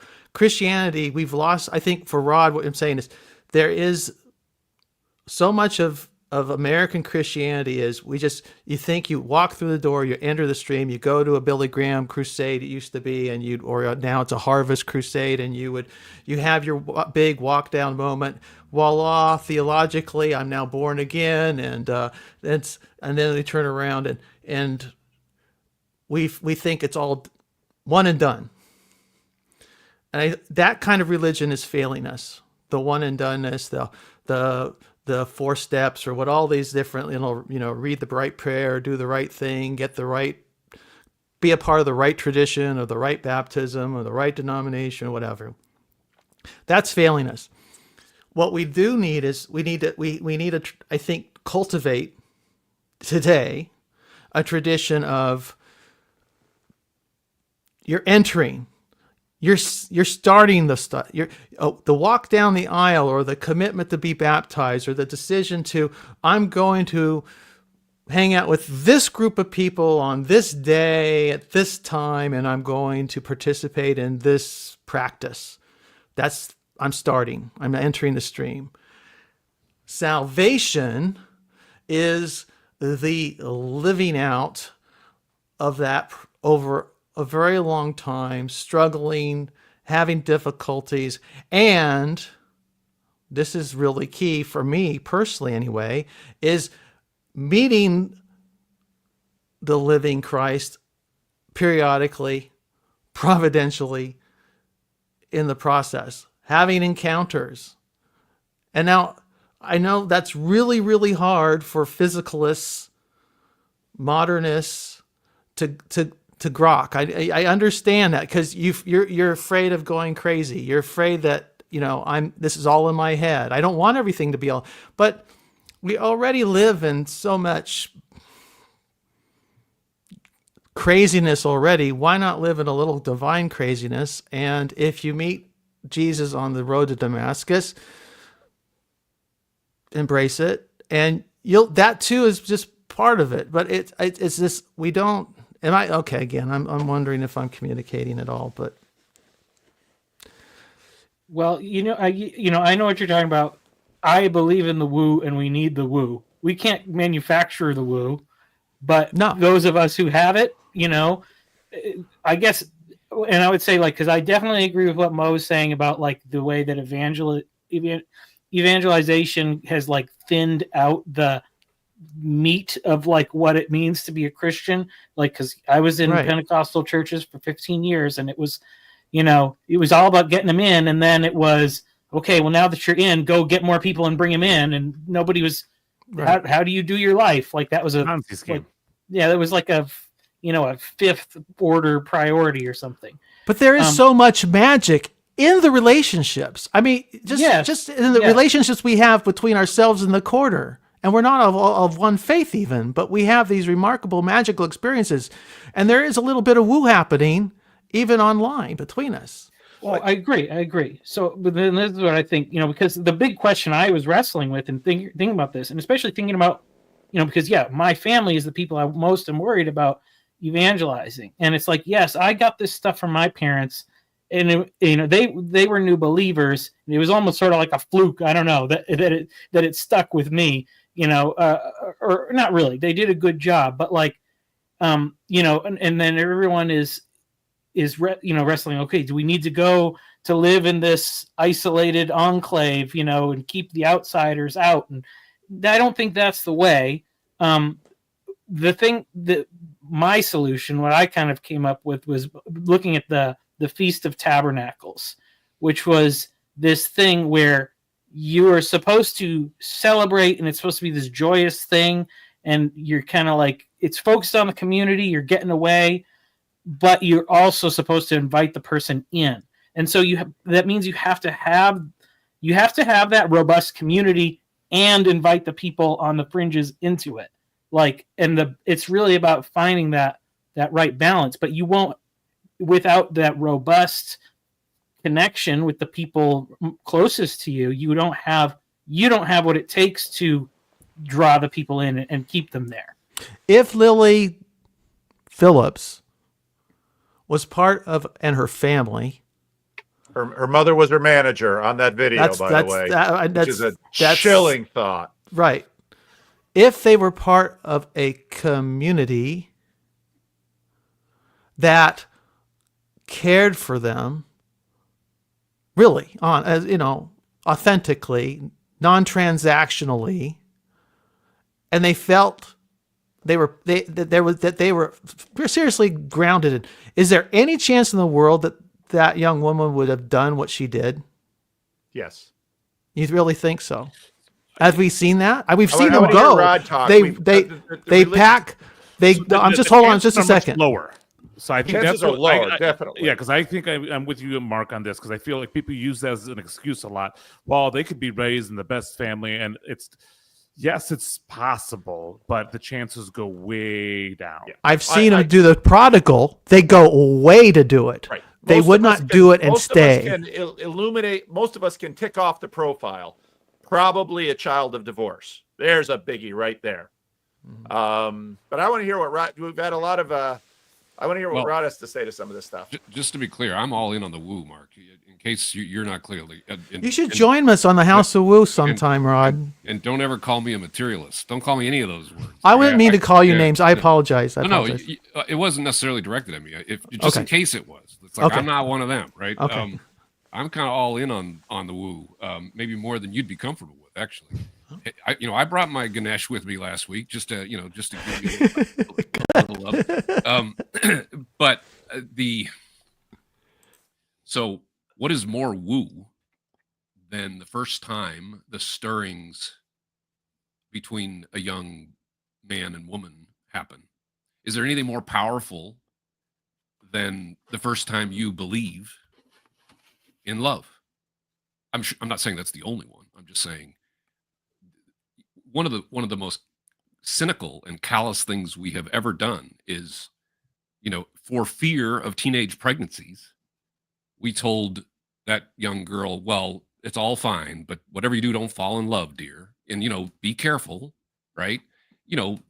Most self-respecting parents were at least trying to give responsible guidance about things like safe sex and stuff like that. And, hopefully it's, we know the boy, we know the parents, and, and obviously you shouldn't do this unless you have feelings or something, right? But whatever you do, wait till you get to college. You're going to have a lot more to choose from, right? That message, is anybody surprised by what I just said? Does that sound about what a lot of parents would have said for the last 30 years to their teenagers? Whatever you do, don't fall in love, right? So the very thing that is maybe one of the most powerful experiences you've had in your young life, you're being told this isn't real. Don't believe it. Don't trust it. Instead of a cultural norm that builds all sorts of rituals and institutions and signaling devices, the way you show what's happening, and now you have to earn your way into a deeper kind of connection. This is where Peterson got in trouble with his enforced monogamy thing, right? Most stable societies have found ways to ritualize this, these courtship rituals, because there's a recognition there that you can't just take all the guardrails off because you're going to create a free-for-all, right? Now, I would argue that is a religious question, and that is the responsibility of the church, and that was kind of the point I was making. If the church can't do that, what can it do? Well, it has done it, though, in the past, Rod. I'm not saying they don't say it. I'm just saying that it hasn't yielded that but result. It did it for antiquity. Oh, agreed. It went in and it transformed pagan Roman culture, and so it has been done. It has failed us today, And we can look at good reasons, right? I mean, when we think about all the sex scandals and corruption and whatnot in the churches of the 20th and early 20th, first century, it's pretty appalling, and the wreckage is everywhere, right? But I think for me, there's a bit of the wine and wineskins thing. We have to let this thing die. We can't pour old wine into, is it old wine into new wineskins or new wine into old wineskins? New wine into old wineskins. Why? Thank you. We can't. I don't think you're supposed to do either. Yeah, I don't think either one works, right? No. But it's we have to just. I don't think we need to just clutch our pearls and fret about the society we're in. We have to. It's going to die on its own accord. What we need is to build. We need the new wineskin. We need the new wine, and we need to prepare a place for people to come as walking wounded into our communities, where we restore them and they restore us. Well, I mean, and we grow together. They're going to need to have a little bit of confidence that is what's going to happen in the community. It's going to get into marketing. But Chad is sticking his head around. So Chad, go ahead. Or are you just listening? No, I definitely want to say something. I get the sense that there is no solution to the problem that we're going to bring to the table. I mean, not in any definitive way that you're gonna like be able to,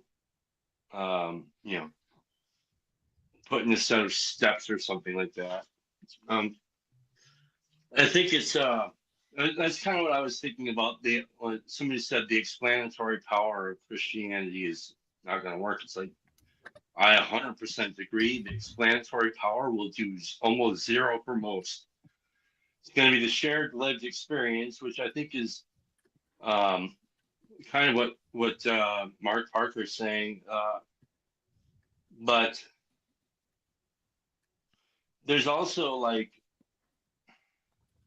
I think the guardrails that the church has, or these different institutions, should stick to their guns on a lot of those guardrails, and then like the in an institutional way, they should probably stick to those, and then each player or each member in those places should act as if they're actually living in reality with people, and that they themselves are not the institution, but are in fact a person. And so it's going to be shared. It's explanatory power will do almost nothing, but shared experience, shared life together will do a lot. But I don't think there's, I mean, the Lily event is kind of like, I think has a lot to do with the world that she lived up afforded her and her parents the ability to do what it was that they've done, and there's no way of preventing that from happening until you actually burn it down, right? You have to hit the wall first. Sometimes, I think that what's about to happen here is horrible, I guess. I don't know.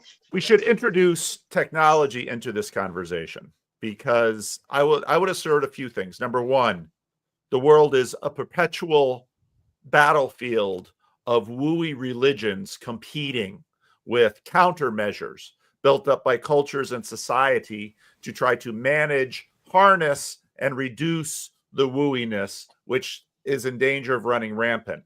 I think a lot of Chad's marketing thing, you can't read Mary Harrington or Louise Perry and not have ample respect for the ways that technology has changed this. Well, I think Moises is correct that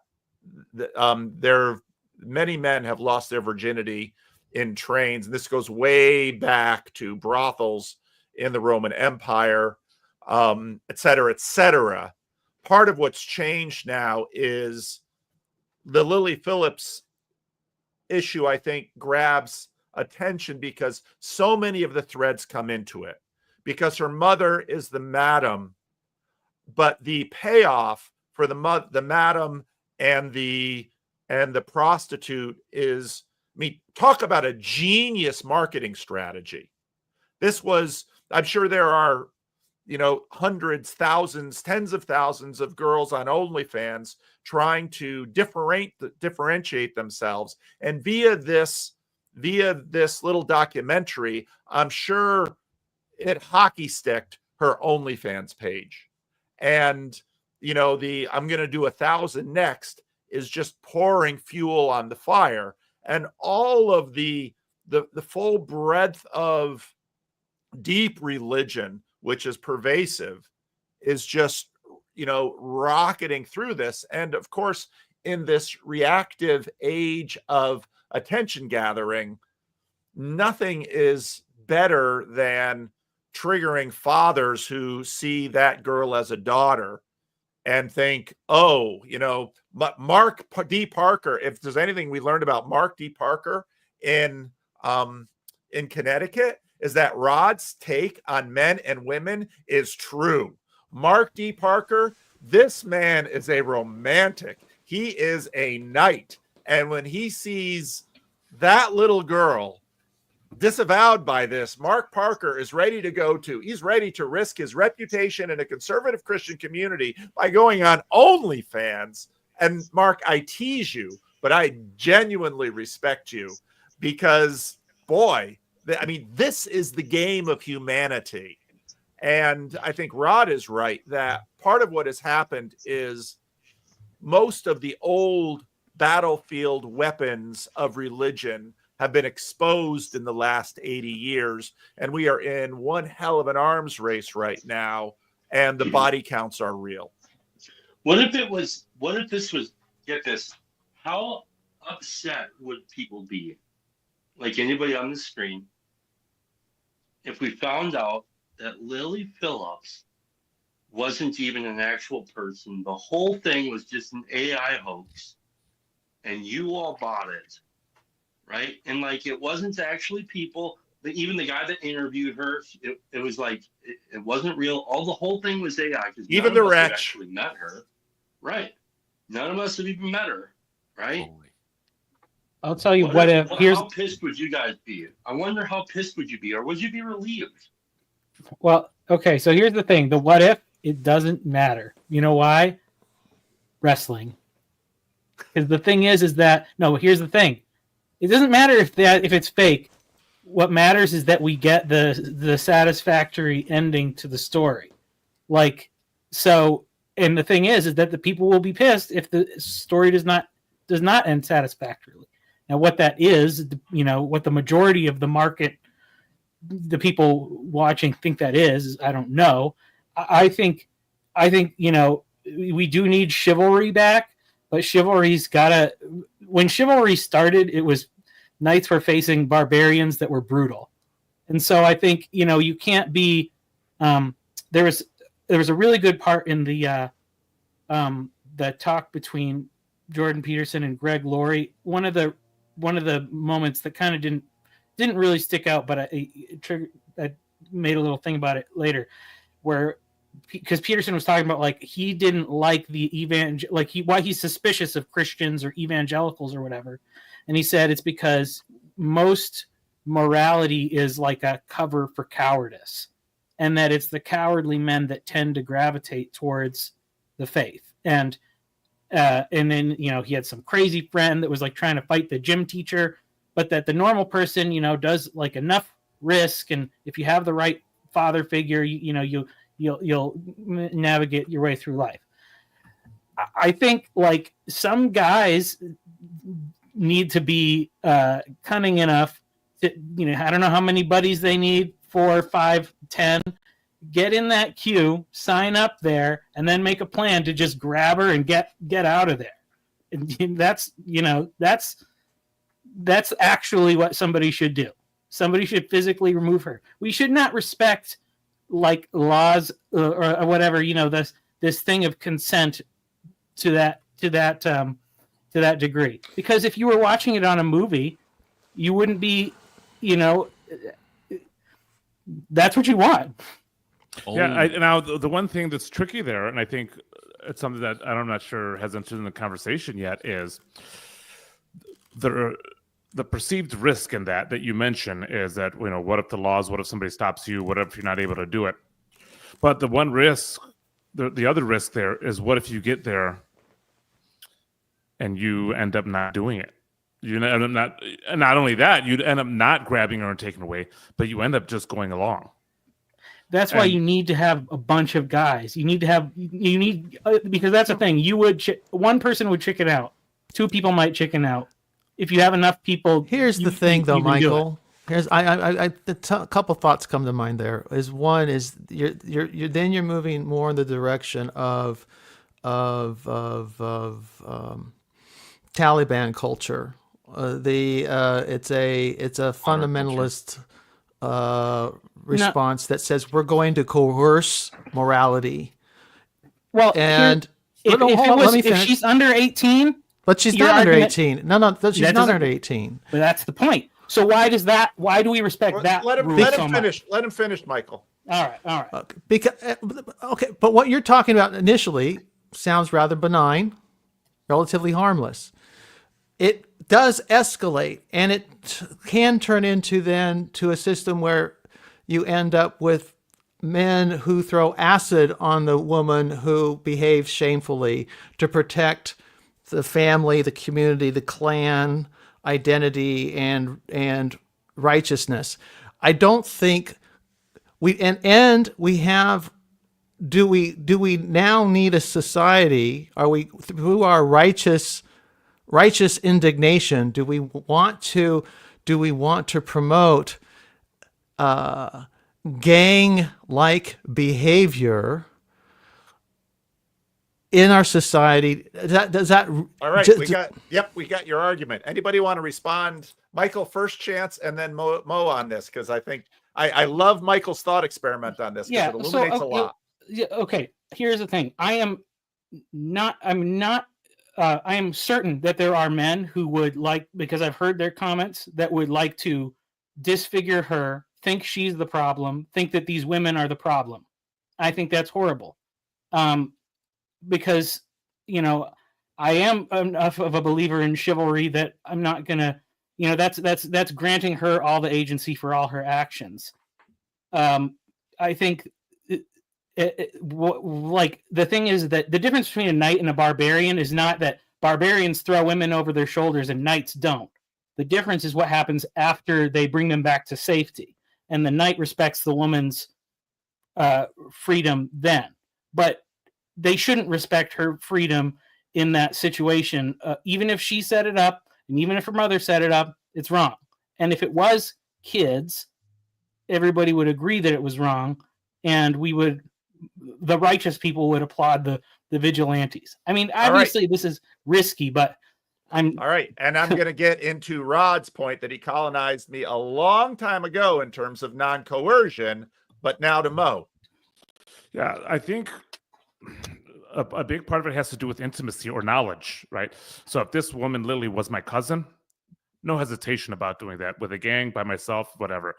But as a stranger, there's a certain level of information I don't know. And just to give an example of this, I had a friend of mine had an alcohol problem, and she told me that a couple of friends of hers would wait for her to get really drunk, and then they would come over and basically date rape her. It was a regular thing. And I remember one time I was at her place. She was another musician. We were playing some music. She drank too much. One of these guys shows up. And so I pretend that I'm drunk, and I end up walking in on him, basically trying to do that. So I grabbed him off her. I beat him up. He threw him out of the apartment, and he's crying. About a week later, I get together with this girl again. She's pissed at me. And she says, I lied to you. That's not what they were doing. I just know you're a Christian, and I feel uncomfortable sexually, and I would call them as I'm getting drunk to come over because I don't have the wherewithal to do it. So I beat the crap out of this guy thinking I was doing a good thing, but I didn't know enough about the situation. And I think we have sacrificed so much intimacy in our communities. We don't know what people are into, and a lot of times we've chosen not to know. And so if it's a situation where it's somebody that I know intimately that has gone off the rails, yeah, I'm great being chivalrous and running in and being the savior. But I also have to start making it my business to know those that ought to be close to me. And I feel like we've set up a world in which we keep people at arm's length and then wonder why we make so many mistakes when it comes to this, or wonder how could they have gotten so far. Or we can say things like, I don't know enough about that situation to get involved. And part of what gives Lily Phillips purchase is we are projecting massively on this. And wasn't it Andrew Tate that said the most powerful man is the man that can say no to the attraction of a woman? And true. This that is true. Mo dropping some serious cred, by the way. Like, we're talking theory. Mo's bringing some real life here. That was a hell of a story, man. But Paul, I'm glad you invoked a little bit ago. You invoked our Connecticut. I was hoping we kind of get around to it, and I'm gonna kind of circle back to that a little bit because Mark, every time Mark waxes poetic about his love for his wife, it's an absolutely beautiful thing. Same with Chad and my story of the country singers. I'm sure that most of them on that stage would want there to be a man that felt that way about them.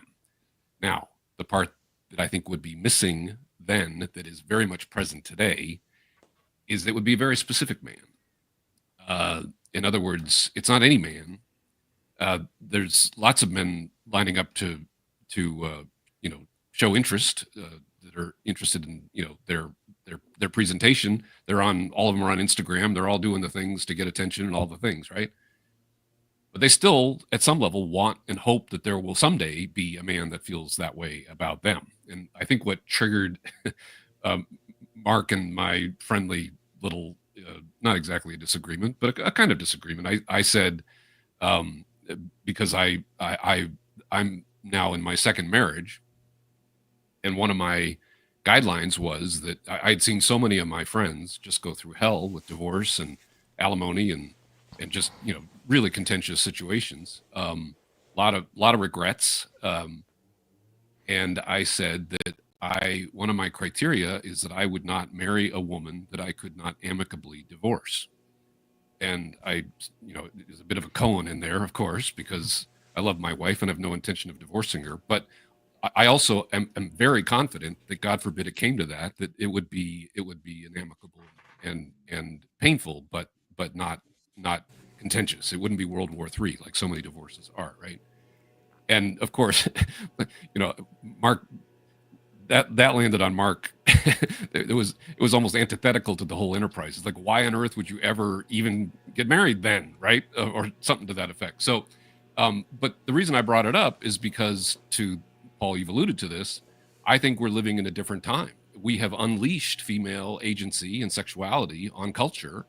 And, Tom Holland will make the point many times that if you want to think of Christianity as taming male sexuality, the Roman, sexual ethic, well, fair enough. We, took us 1,500 years to try to tame, rampant, just promiscuous male sexuality. Well, now women have the same agency, to Michael's point, right? They can make, I love Mo's story because men can relate to this, seeing themselves as the one who's going to save the day, and then having a girl look at them with contempt, like not that she did with you, Mo, but just like, what were you thinking, right? So this is a new world, and that means we're going to need better stories. We're going to need better. That's why I said what I did about, like, if you are you sure that the older version of you is going to like the choices you're making now, right? Because of course a lot of women are discovering that the things they want in life when they're older are no longer available to them because of choices they made. And I think a lot of that, Rob, is that they were told lies by their parents. Like, I can't tell you how many young women have been told by their mothers, not their managers, but don't marry like I did. He's not the guy he used to be, or something like that. Except that they're still married to them, still celebrating their grandbabies, but they're only showing their daughters and sons sometimes the worst part of their relationship with their husband. Well, why haven't you left him yet? Well, because I have this, this, and this. Maybe those things are good things. Yeah. Don't make the same mistake I made. Mm-hmm. How many mothers have said that to their adult daughters? And what an awful thing to hear. Don't make the mistake I made by getting pregnant with you early. And marrying your father. Yeah. Half of your genes are awful. I hate them. And you know what? I wish I didn't have you when I did. Like, what a horrible thing to say to your kid. This article that I mentioned, it's on the Substack, The Human Carbohydrate. And this article was one piece of saying the quiet things out loud on both sides, and begins with this sign, which of course grabs attention, and really runs through a lot of things. James acknowledged that there's more to life than sex, of course, and I know there is more to life than love. But like a baby monkey, I'd rather starve and cling to the warm embrace of the cloth mother than survive by sucking on a barbed wire tit. James is now happily partnered up, and he has made his peace with being monogamous. He is done looking for sex. I will never tire of looking for love. If years pass me by and my last egg dies along with my hopes of having my own family, I won't come to terms with that reality. I will take my bitterness to my grave and use my dying breath to call all the men who could have loved me but didn't, and tell them I hope I meet them in hell. Damn you, I'll say. You want to fuck me? I want you to love me. And then this great thing. I grew up thinking I was a Disney princess. Turns out I'm this lady. And I'll put the link for those of you. I'll put the link in the live stream right now, but it's a heck of a piece. It's brutal.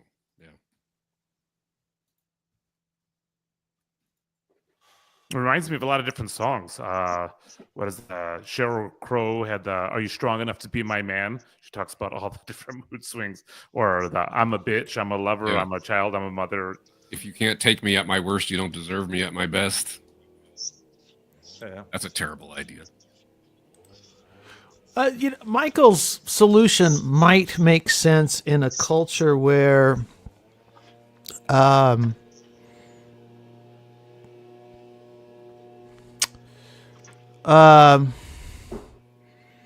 that kind of constrained violence is well understood and practiced over generations. I think I may have told this story about my father when he was dating my mother. She was a waitress, a teenager herself still. And there were some creeps in the diner she worked at. This is in the 1950s. He comes in. These creeps are giving her a hard time. He comes into the situation, and as I recall, the story was told that he was outgunned, so to speak. So he or the owner makes a call, and next thing you know, his brothers show up. One of them, a beast of a man, carrying a big chain wrapped around his fist. And they cleared the place, dealt with the creeps. Nobody got arrested, so I don't know what level of mayhem, but it was part of the family lore. My mother was rescued. My father was probably saved from a severe beating or worse. And it was part of the family culture. And you have that kind of chivalry enacted, and there was a place for that. We don't in the United States. I just don't see it.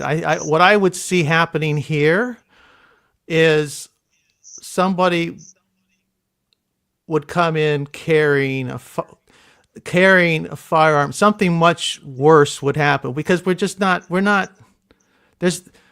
don't have those constraints. Am I communicating? Yeah. Well, and just to play out, and then we're going to land the plane with takeaways and drop the link.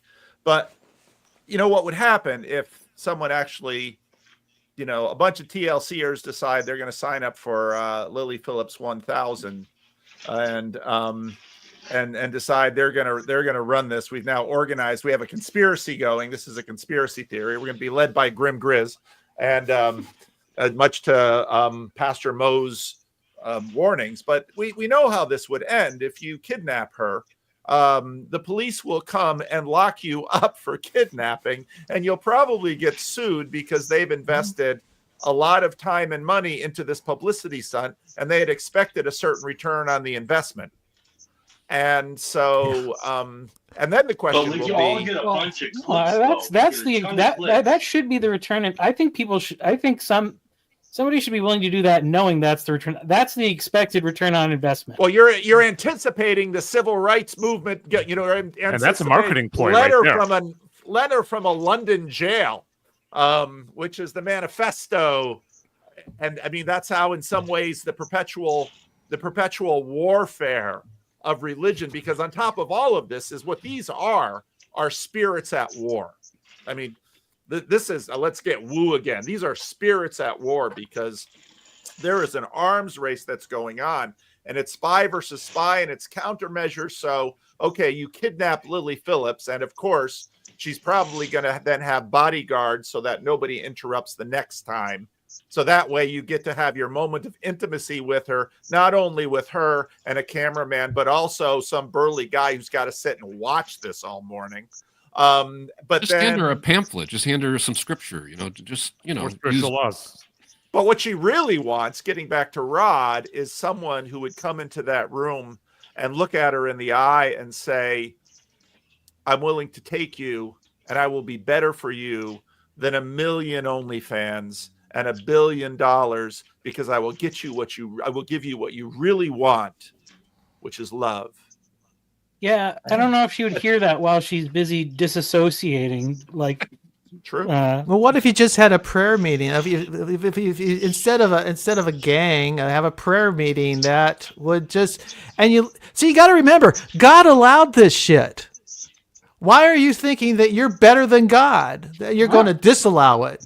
Well, it's not my sister. It's not my daughter. If it's my daughter, yes, it's my responsibility. I didn't suggest anybody. Yet, Mark, we gotta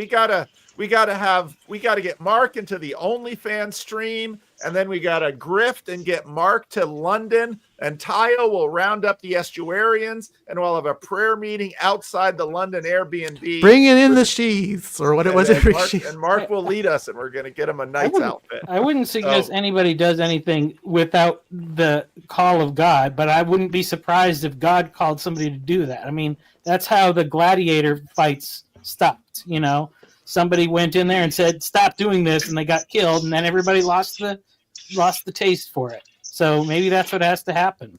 Yeah, that if she tries to pull this again, this is an arms race. There will be something will rise to this.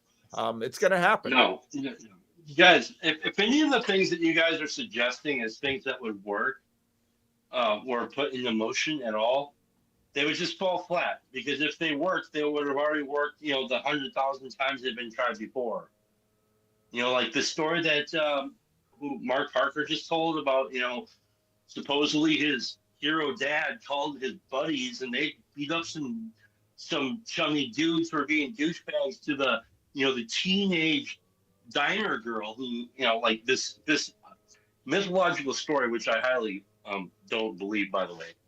If that story worked, then why did we stop doing it? Duh. No, it's because of Well, they stopped doing it because they grew up a little bit. Oh, and you can. No, it's not. No. What I'm saying is, why didn't you do that, Mark? Why didn't you do that all the time? And then why didn't you teach? To do that? Because they certainly haven't. And so, if that were the case, if it actually worked, it would continue. If it actually worked, it would continue to be replicated over and over and over. And instead, the only place where things like this are happening are like, in the places where Mo grew up in, where they kind of regulate things there a little bit, but then it just evolves into other bullshit. So I think that one of the issues there is risk. It's like, so an area like mine, a lot of terrible things happen, but some good things happen. But there's a higher tolerance for risk where I'm at because we're constantly taking risks. But I've mentioned this before in other forums. It's like I wonder how much of what we see is the result of success. Like it's economic success. Like we can afford to not take risks, so we don't take risks anymore. If I enter into that fight, I might get hurt. My livelihood is damaged. I don't want to risk that anymore. You become more risk averse. But I do think we also have to go. Paul has asked this question a ton of times. What do you mean work? What does it mean to work? It's not going to work absolutely. But I think some of these things do work for a time. They're only temporary solutions to any earthly problem. It's because we live in a world of sin and death. Yeah, I can give you another example of the kind of gesture I'm talking about, where it's like during 2020 and the George Floyd protests, but prior to the riots, a community next to mine, white supremacists had taken up attacking black and minority youth who were doing protests for George Floyd in response to the killing. I knew this place. I went to they had a location on Yucaipa Boulevard where they congregated, the supremacists. This was in my Buddhist heyday. So I showed up in my Buddhist style. I had a big, large golfing umbrella that wrote, be kind, justice for George Floyd. And then I rang a bell. And I walked around with this, and I just walked, and I rang a bell, and I prayed a prayer.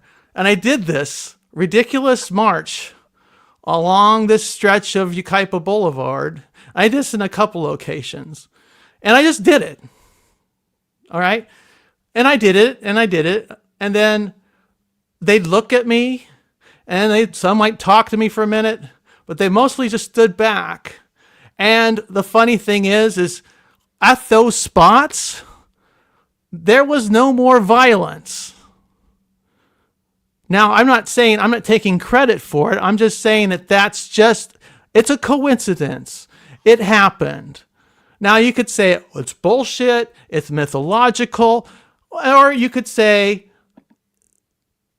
somebody had faith to try something different and did it. All right. Every estuary gets better when people tell their stories. All right. This is going to be the wrap-up round where you share takeaways on today's conversation. And I'll know, Chad, you can when you unmute. Anybody has takeaways they want to share from today's conversation?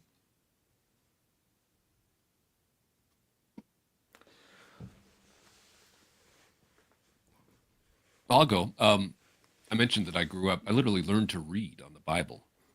My dad, before breakfast every morning, the four of us kids would sit around and read the Bible together, 2 verses at a time. And when I was about 4, I was the youngest, I was invited to join the group. And I'm sounding out, so-and-so begets so-and-so. Like, I don't quite know what he thought a 4-year-old was getting out of Leviticus.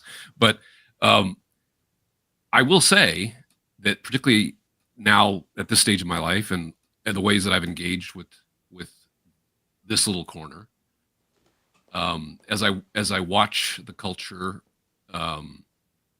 with probably a lot of the same horror that all of you have, stories like the Tower of Babel, stories like Sodom and Gomorrah, I have those stories in me, and I appreciate them because it helps me make sense of what's happening, right? Like, in terms of explanatory power, I'm not shocked as much by what I see because I realize that these patterns, these themes are maybe as old as humanity, right? So I'm not surprised when people do terrible things to each other. Most of my beef with organized religion is what I've said already.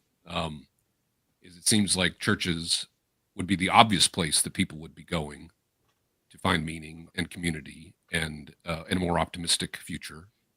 And I think the first time Paul and I ever talked 7 years ago, I said, Paul, I'm interested in the truth. Church is the last place I would go for the truth. I actually want to talk about this. I have questions, and I have enough experience in groups to know that these are not the kind of questions you bring up. So that's kind of where I'm at, right? That's why I'm here, is that, I love this group and I love these kinds of conversations, trademark, right? But my take on it's a little different in the sense that, I think the challenge is we're going to have to reinvent the institutions. We're going to have to rethink the way we come together and build community.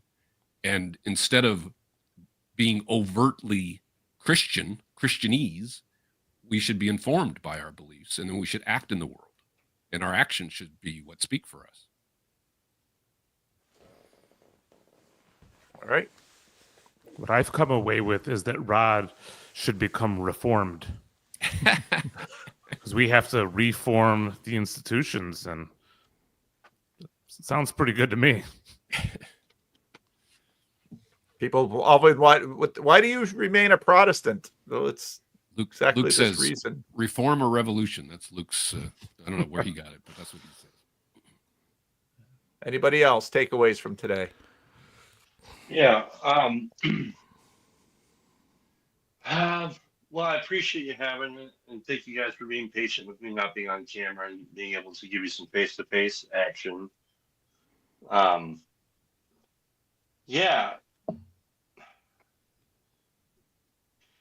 Yeah, my takeaway is, I grew up in the religious secular Christmas world, and it's a world, a religious view that has Batman as a saint, and it's a view that has name all the different characters, and in that world, I too, like Mark, I had a stepfather who had a very strong sense of justice, but I'm not sure if it actually was justice as much as it was a strong desire to just be violent. And there was nothing, it wasn't rooted in anything strong. And so in that world, we also have what we have where, what we saw happen in the streets of New York not last a few days ago or whatever the hell that was. And then you see a culture starting to, in some parts, and in large parts, rally behind that. And I'm thinking, I don't know what to do in the world, that world. I can't live in that world anymore. But I have no choice because I live in that world. So, the takeaway is, I don't know. I guess. Oh, no. They hit the wrong button. Very dramatic, Chad. Very dramatic. Dun, dun, dun, dun. To be continued. Well, Chad, can I? Things on their phones, it's like, Well, Chad reconnects. Let me throw you my thing, and I think Chad was just answering why I kind of had an initial negative response to Sartori. His suggestion is that what itch are we really scratching when we want to supposedly rescue the fair maidens from themselves and from their families or whatever? I mean, it's just, the world is. I go back to what really drives me crazy in the corner is there's a big part of the corner that just. Okay, back up, Parker. John Wimber. I'm going to close with John Wimber. He got the day he gave his life to Christ. He had a vision in his mind that came to him, and he remembered a man with a sandwich board when he was a kid walking the streets. And on one side it said, "I'm a fool for Christ," and on the other side of the sandwich board on his back it said, "Whose fool are you?" And then Wimber said, "That's it. That's what I'm going to be. I'm going to be God's fool."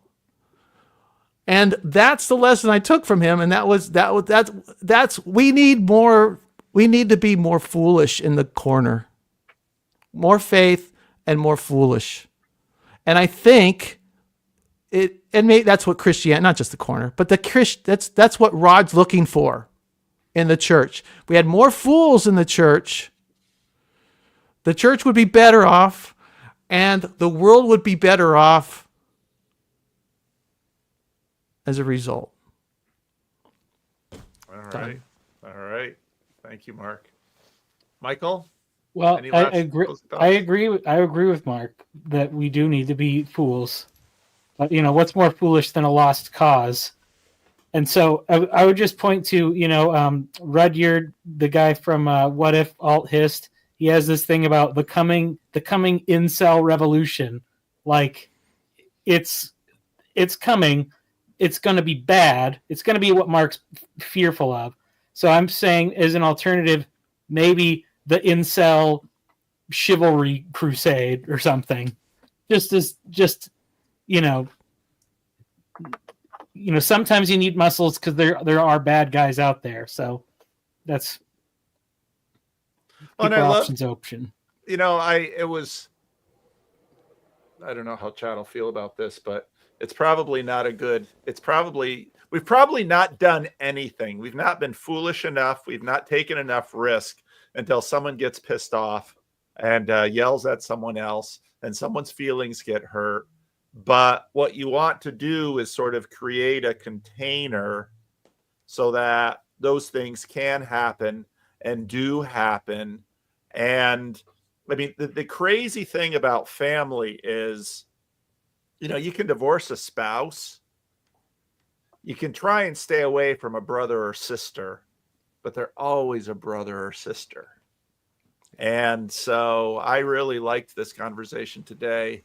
And I really appreciate the foolishness that we so often see here with Michael Sartori, who's got 3 little daughters and trying to keep a family afloat and on live streams all the time and has his own channel. And he sits down and decides, I'm going to write a book. And he writes an 800-page book. And there it is sitting behind him over his shoulder. And I think that's the kind of foolishness we need more of. And the kind of foolishness that Chad the alcoholic has of all of the things he does, and Moises's foolishness of saving this girl and learning a lesson, and Mark D. Parker, I have a Don Quixote spirit in me, but I think it's stronger in Mark D. Parker because he's going to go out to. You going to leave, Rod? No, I just want to raise a voice, one vote of dissent. I'm not sure. I mean, you're wrapping up here, but I'm just not sure I'm fully on board with this being foolish thing. Like, that's not necessarily, but another conversation at another time. I'm just registering mild, polite dissent. In CRC Synod terms, you're asking for your negative vote to be recorded. Paul? Is my gravamina? Your gravamina is acknowledged.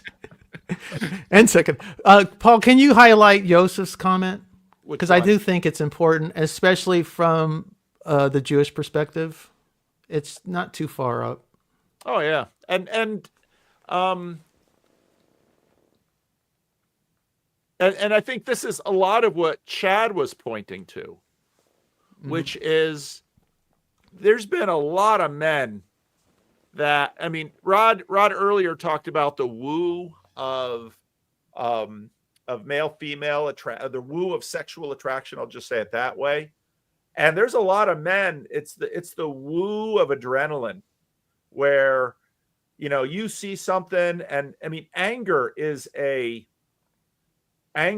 crazy thing because and a deceptive thing, because sometimes on one hand, anger isn't sin. Talking as a pastor, it's pretty clear. But a lot of people sin in their anger. Mm-hmm. But sometimes we need anger in order to do the thing. But so often I love Moe's story because it reminded me of that great Buster Keaton clip where Buster Keaton, talking about a scrappy little dude. He's walking down the street, sees this big dude swat his wife. And Buster Keaton gets up and he swats the big dude, and the wife gets up and she swats Buster Keaton. I mean, just in that tiny little Buster Keaton clip is the world. And that's part of why there's no gaming this. And I think, to me, the message, the outtake I have is, in this age, in this dispensation, there's no final resolution. And I think that's deeply Christian. Christians wait for the eschaton, the second coming, the day of the Lord, because this war on this war of spirits that we're living in the midst of, it will not end in this dispensation. That doesn't mean we don't need to fight it, but it also doesn't mean that there aren't so often countless ways, because and some men don't do harm to their kids because they're cowards, and some men don't do harm to their kids because they're strong, and some women don't do harm to their kids because they're nothing, and some women don't do harm to their kids because they're strong. And every family has its failures, but also often some little glimmer of something that even the child born in the brutalest of situations won't look back. Maybe just one moment with a parent where they just caught a glimpse of a tiny little bit of the hint of the image of God remaining in a pile of pain. So this is the world we live in. Go ahead, Rod. One more point of order. I'm not sure that we called out Ups for his generous contribution. He's actually made 2 on this stream, and I know others as well. He did. So one last pitch for do whatever you can for PVK in the holiday season for all the good he does for us, and buy Michael's book. Although he might give it to you for free if you just ask nicely. But anyway, just wanted to call out Ups for he's a very generous contribution. Thank you. Right. Thank you all. This ends the official Estuary portion of the show, and now I am letting in the unwashed hordes. And right now, the only unwashed horde is this man, who's that now. Franklin, Tennessee, is right next to Nashville, right? It's true. I've heard of it. Our mutual friend Ken Paul lives in. I know. So do you have any questions for someone who, one of the most beautiful places on earth is Santa Barbara, and Rod left Santa Barbara for Nashville. That's saying something.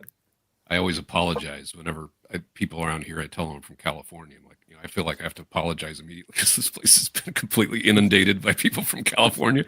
I came here before all the COVID people, though, so it's almost as bad a reason. It was for a girl, but whatever. So see, all of us in this stream are married men, and as some of you, maybe the 1 or 2 single ladies out there might not know, is that Alan is available, to the best of my knowledge. I mean, Paul, you know this. I'm a bride of Christ. Me and Saint Paul. I read the Bible, and when it says Paul says, "Be that you are like me and single," I think that is what I have, unless there's something better on offer. I am resting in the Lord until I get the better offer. I'm completely contented. So, I have my identity in God, but if God chooses to bring me my one, come on, I'm not. You can work your material on us anytime you want. Yeah. I live Alan, you'd appreciate this. I live about a block and a half from Zany's, which is the kind of. I went there. I visited. Yeah.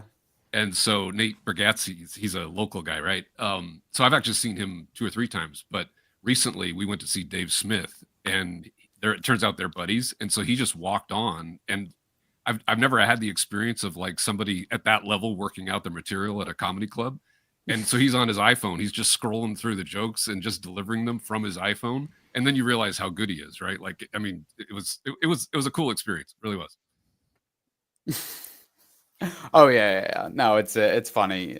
People have all sorts of reactions to comedy clubs. The best is when people say, "So do you just make it up every night?" And it just always makes me laugh. Of like, it could take years to get an hour's worth of material, but people are like, "Oh, you just get up there and be hysterically funny for an hour."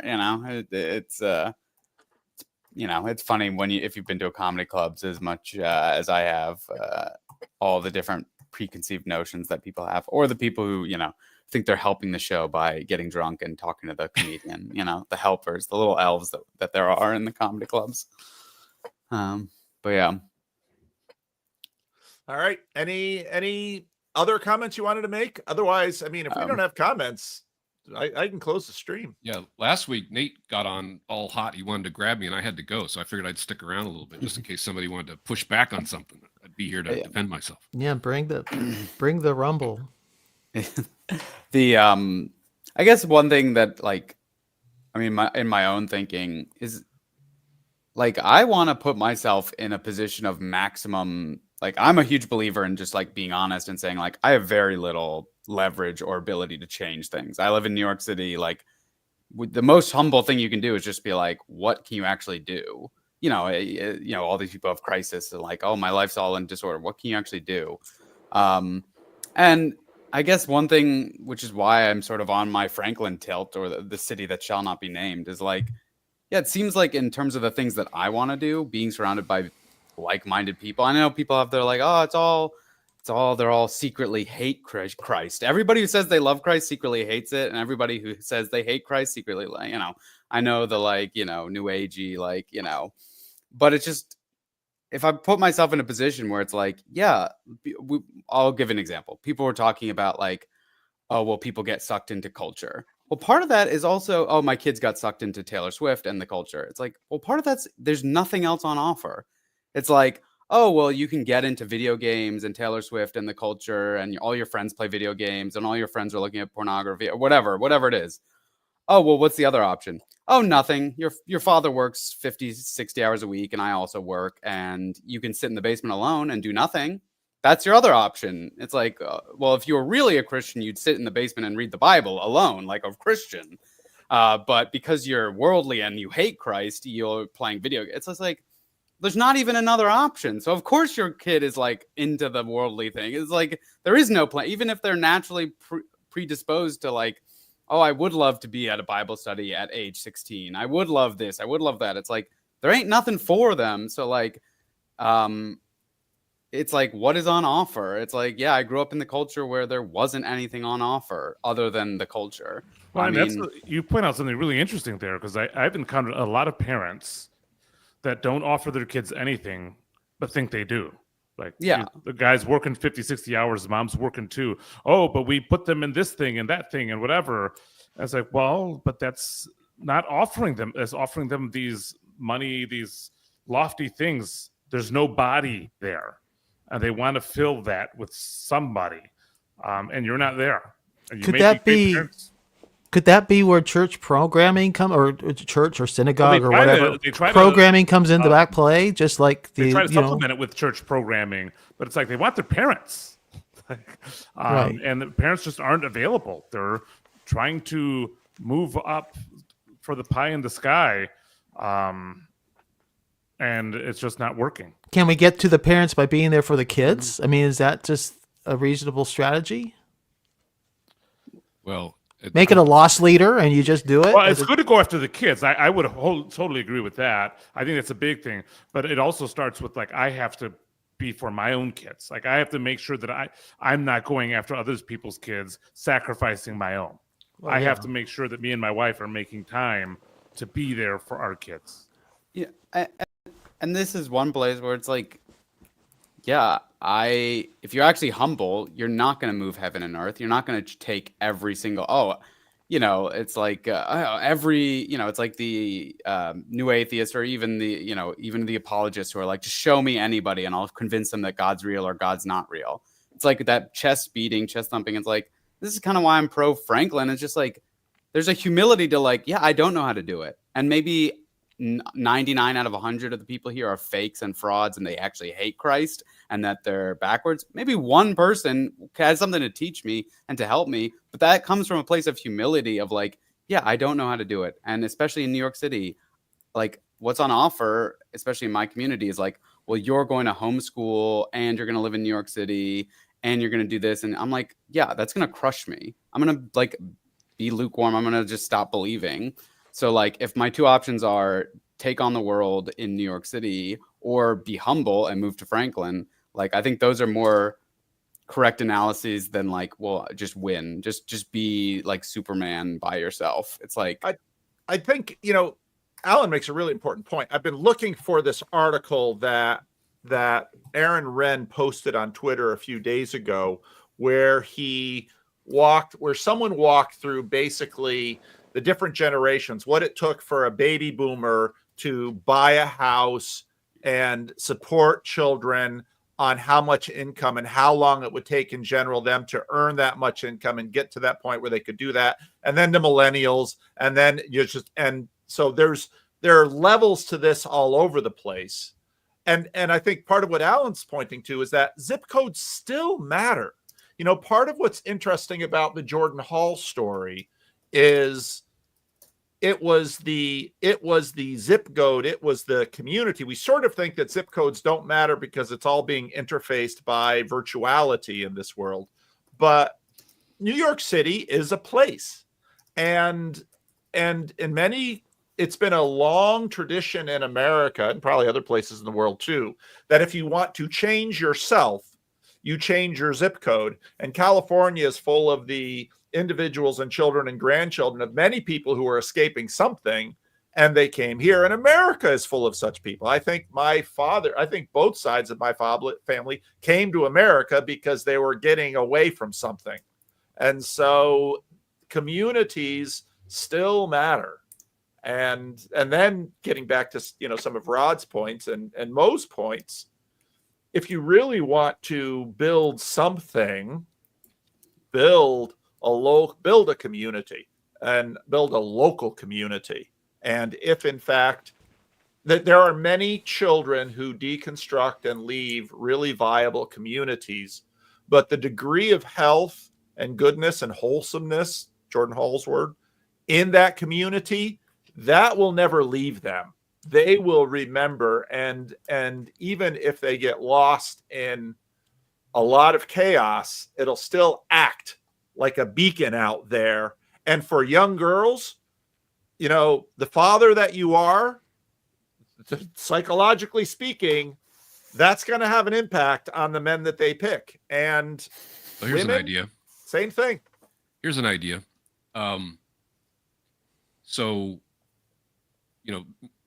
Alan, you're right. I mean, lots of people pointed out that the nuclear family is it's too load bearing. It simply cannot withstand the weight that's being put on, two people, drive till you qualify, buy some house somewhere. You don't know anybody and you're there because of the jobs you got or what you went to school there or whatever. And then just try to get everything you need from one other person. Right. And then raise children in that environment.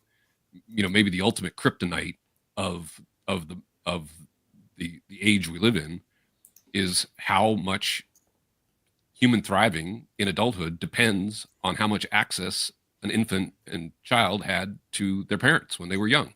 I mean, it just breaks the model if you think about it at all, right? But another way to think about it is, for most of human history, we would have been raised in, to Paul's point, in communities, in networks, older women, younger women, right? Aunts, grandmothers, and so forth, right? Well, we have the ability to recreate these kind of arrangements. We have the technology. There's a deep, deep, deep hunger for connection, communion, meaning. So we have all these old folks that are like, nobody visits them. They're living in, they're still able to get around. They're in some kind of assisted situation where there can be gradations of care as they age, right? And there's a organization, I don't know if it still exists. It's called the Walking School Bus, I think. And somebody came up with the idea. It doesn't even really need to be an organization. It's just an idea, which is old folks meeting the school bus where it drops off and then walking the kids the rest of the way, right? Just being there to help walk them, the last, few blocks home or whatever, right? This can be done, right? And that's my point on our last meeting, is churches seem like the obvious place to do this kind of stuff. And if that's what churches are offering, there's a whole bunch of people who need a lot of help. And if it isn't churches, well, then create organizations. I've spent my entire adult life starting nonprofits of various sorts. And, some of them have gone on to be big things and some of them are just small things. But so there's a lot we can do, and just be a little creative and optimistic, right? Be future oriented. And so anyway, that's kind of my pitch is, Yeah. doesn't But, have to be churches, but Well, I sorry, Michael, you go. Oh, no, go ahead. Well, I want to say, just so people don't think that I'm like a violent radical, this is like the central thesis of my book, and it plays into the mythology that our culture is priming people for. So you, as a young man, go to the small town, follow redeemed Zoomer's advice, get plugged into that mainline church where they're going to love you for being willing to step up and run the youth group or whatever. You build your life there, and then when the big city girls come home for Christmas, they're going to be primed to see the signals, and that's when you turn on the charm, and there you go. And we have a little community here already. We have a little community here that would also would embrace you and welcome you. There's a whole group of us here that all stay in touch with each other. So, I need to keep hearing it because it's funny. Like apparently Franklin is like the it girl in Christian communities, and I didn't know anything about this. Like I heard you talk about it, and then I checked with my friend Ken. He's like, oh yeah, and like in my world, like all the Californians, like a lot of relatively elite, high net worth kind of people are all talking about Franklin. So for an entirely different reason. So apparently Franklin is kind of captured the imagination of lots of different groups. Kind of small town America. Yeah. I'm just trying to. When did it become such a burden for churches to be open 2 nights a week and on Sunday mornings? I mean, I've got. There used to be a time I grew up. The best church culture I had was the one I grew up in initially. This Southern Baptist church. It left me as traumatized as it did. Educated and born again in Christ, right? I mean, it was definitely give and take, but it was still. It was Sunday morning, Sunday night, Wednesday night, and then revival week in the summer, and another thing, this and that, and it was. You were there all the time. It's like, do you want everybody's far away from the church? Do you really want to drive another 45 minutes again this week, especially when you have football, especially when both parents are working? We've gotten ourselves too busy with other things. But if you want to be part of a building community, you're all welcome to come to Chicago. I can find you a house. I'm also a realtor. We're starting a church. It'll be great. There's the comedy scene in Chicago, Second City. Although Luke just told me he just went to Second City like a few weeks ago, and he said honestly it was kind of not very good. Exactly. We need better comedians. I'm trying to buy a bar. You can do it's the mothership, and it's like not as good as it used to be. The one thing I would add, and like this is central to my my own thinking, is like, yeah, these are all like wonderful ideas. I don't disagree with a lot of what people are like. I want it I'm trying to think of it in terms of how like engineer it to work. And part of that is just make it easy.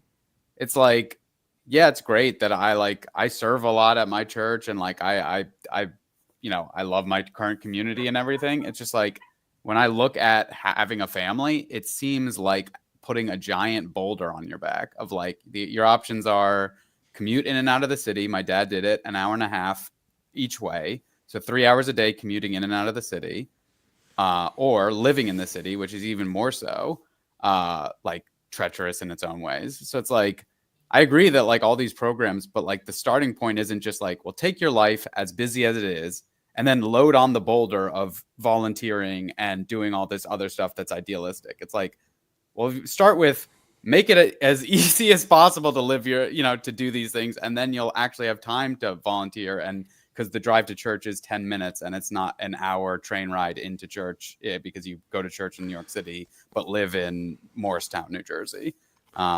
So like, I agree with our, like the thesis, but like my point is like, I also just want it to be easier. I'm not Superman. I'm like a sinner. I'm a lazy, weak, not good person.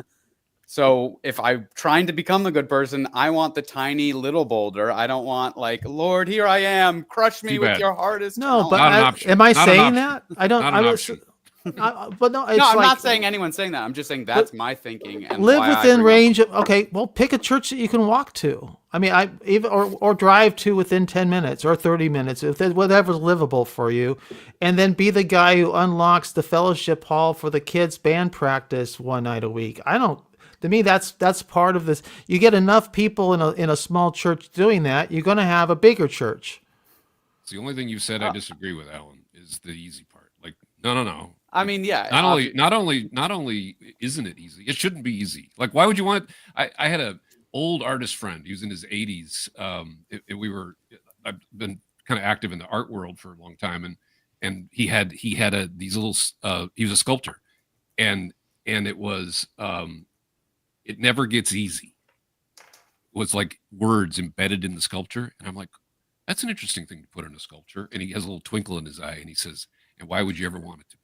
Right? Like, here's an old guy still sprinting across the finish line, still with a sparkle in his eye, still wanting it to be hard. Right? So no, it's not going to be easy. Like, but the Joyful Warrior is a beautiful place to occupy. It's practically an archetype. I must say, I wonder if that's a generational thing, because although the truth is eternal, I think, but the mindset is so. Because I remember when in my 20s, I'm no longer in my 20s, but when I was in my 20s, we wouldn't know that. To look at you. I'm laughing at Alan's, all the Pharisees. Let's give this young man a good talking to. But in my 20s, my goal was to have enough money so that I didn't have to work anymore. And then I would work, but I didn't have money problems. And then I kept talking to more and more people, and I thought I was unique. As I'm talking to more and more people, all the people in my age group all had the same vision. We're going to retire at 40. We're going to keep working, but then we can do what we love, or some crap like that. Wasn't really realistic, but I felt like my generation, we've all thought that way. I mean, yeah, I just like, it just like, to me, it's so obvious that it's like, yeah, if it's like, oh, you're not really a good person unless you have every temptation until you make your life as hard as possible. It's like, this is insane. It's like, I go to the strip club to prove that I would never cheat on my wife. It's just like, Come on. It's like, that's yeah. a straw man. That's a straw man. No, I mean, but my point is like, yeah. Oh, you've never done that before? The proof, and just like part of the that's ordination that's process. the Estuary counterpart to Mark Parker's OnlyFans ministry. No. I understand, and there is a line at which you're trying to just do and people do lampoon the oh, we were on mission this summer. It's like, were you on mission, or were you in Costa Rica and going to the beach, and then one day you decided to paint a fence? So there is the dividing line. But to be serious for a second, Alan, in the same sense that you're doing your part, volunteering when you can, and just trying to do your part, right? Don't forget that there's a whole lot of people who would love to help you. And I think this is something that gets missed. There's a lot of people that either given the opportunity or if asked would jump in to help however they could. And so just remember that, right? That you don't have to always be the one doing the thing that's making it all work. There are a whole lot of people who would love to help you accomplish what you're trying to accomplish as well. Appreciate that. Thanks, Rod. Chad, you're back. You have something you want to say, or? Yeah. This can you hear me? I can't tell anything. Yeah, we can hear you. All right. Yeah, the whole thing, it just kicked me off. I was in the middle of the thing, and I don't know what happened. Whatever. We thought we were making a point. Yeah, it was a great point. Timing was perfect. I'm not that clever at all. No, it's just I don't know. Sometimes the reception in these places can be goofy. So I wanted to say, I wanted to encourage people if they're saying, well, I don't know how to get work or what to do for work. I'm telling you, the trades are desperate for people, and I have no problem paying mortgage. I have to kind of get up early and put my body pays for it, a little bit. But yeah, dude, I just want to encourage people to do that. So I know it doesn't really have much to do with it, but there's no there's no easy button in this, unless of course you're a pastor at, Living Stones or something where you get paid to just talk to people. Like there's that. You could do that. Which why are you doing that, Alan? Why aren't you just a pastor? What's wrong with you? Comedians, comedy works well for pastors. Mark and I. If you make people laugh, you could do okay as a pastor. Yeah. But Chad's point, there's a guy at my church who his business is training electricians, and you make good money as an electrician. And he runs an electrician training school connected up to, I mean, you finish that job, you get in there as a union journeyman electrician. And he's just like, you wouldn't believe how hard it is to get people to just finish this program. And it's not complicated. No, and it's and this is where the cultural issues are. Rod and I have long talked about the decline of churches, and there are, part of what's difficult is language, is because there are thousands and thousands of wonderful churches out there that are tiny and overlookable and also annoying, who do really basic, wonderful things all over the place. And there's at any given time all sorts of brand new baby churches just crying for anybody to come and help them. Now, Rod's point about all of this, which is like Luke's point about confessionalism and stuff. The other side of that, though, is that most often this kind of energy is around sometimes, and this, the Collins just say, well, these are arbitrary things. I don't think they're arbitrary. That's kind of the point of Peterson. But there's almost always some little thing in there.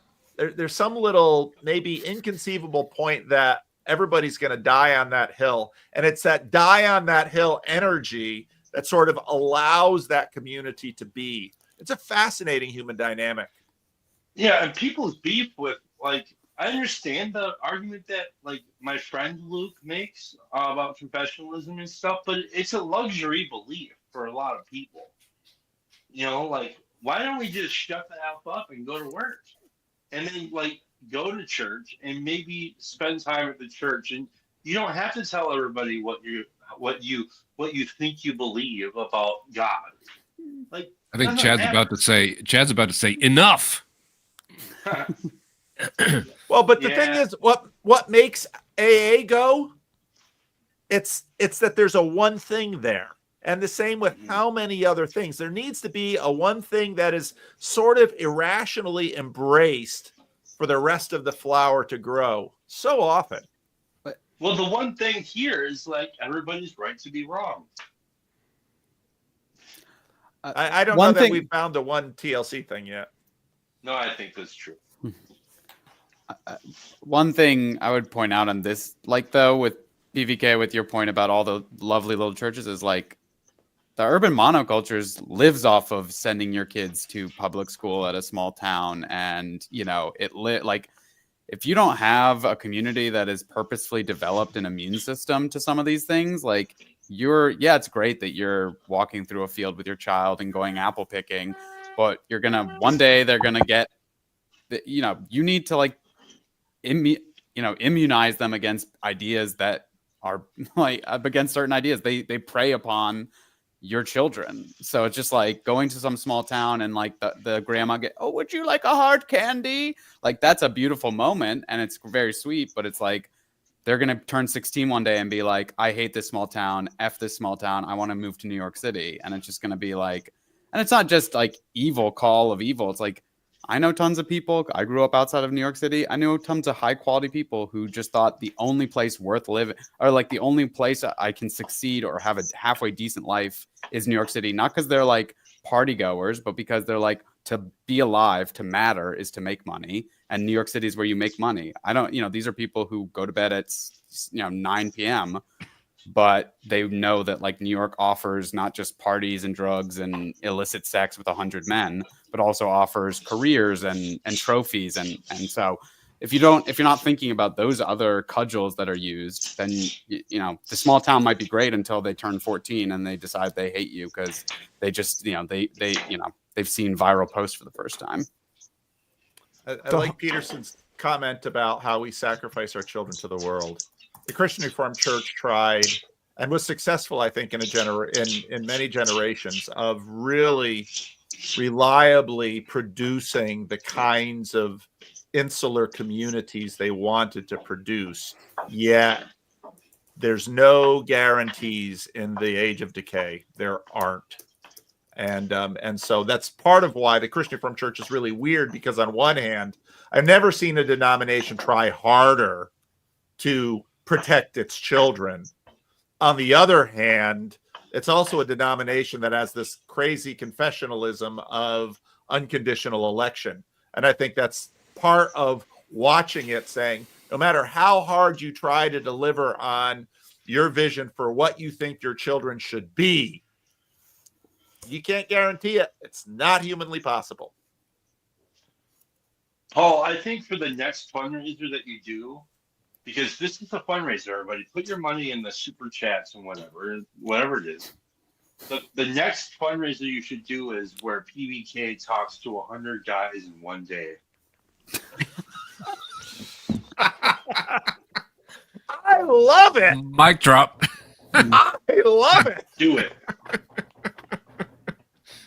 Oh, that's good. PBK talks to 100 randos in one day. And there's that one guy who's waiting for his turn, and he's gonna like. Are a bunch of women gonna kidnap me and save me from these men? Save him from himself. Yeah, good one. All right, yeah, we're gonna land the stream here. It's called a meeting. Oh my. Yes. All right. Any last words? Otherwise, the branding's gonna start, because I got some branding. I want to say it's a pleasure to be on a stream with you, Mo, and with you, Alan. Nice to overlap with you guys. Ditto. Nice talking. Great talking to you guys. Good to see you, Mark, Michael, Mo, Rob. I think this is a good one to close on. This is the story of the search for mind control. Mission: mind control.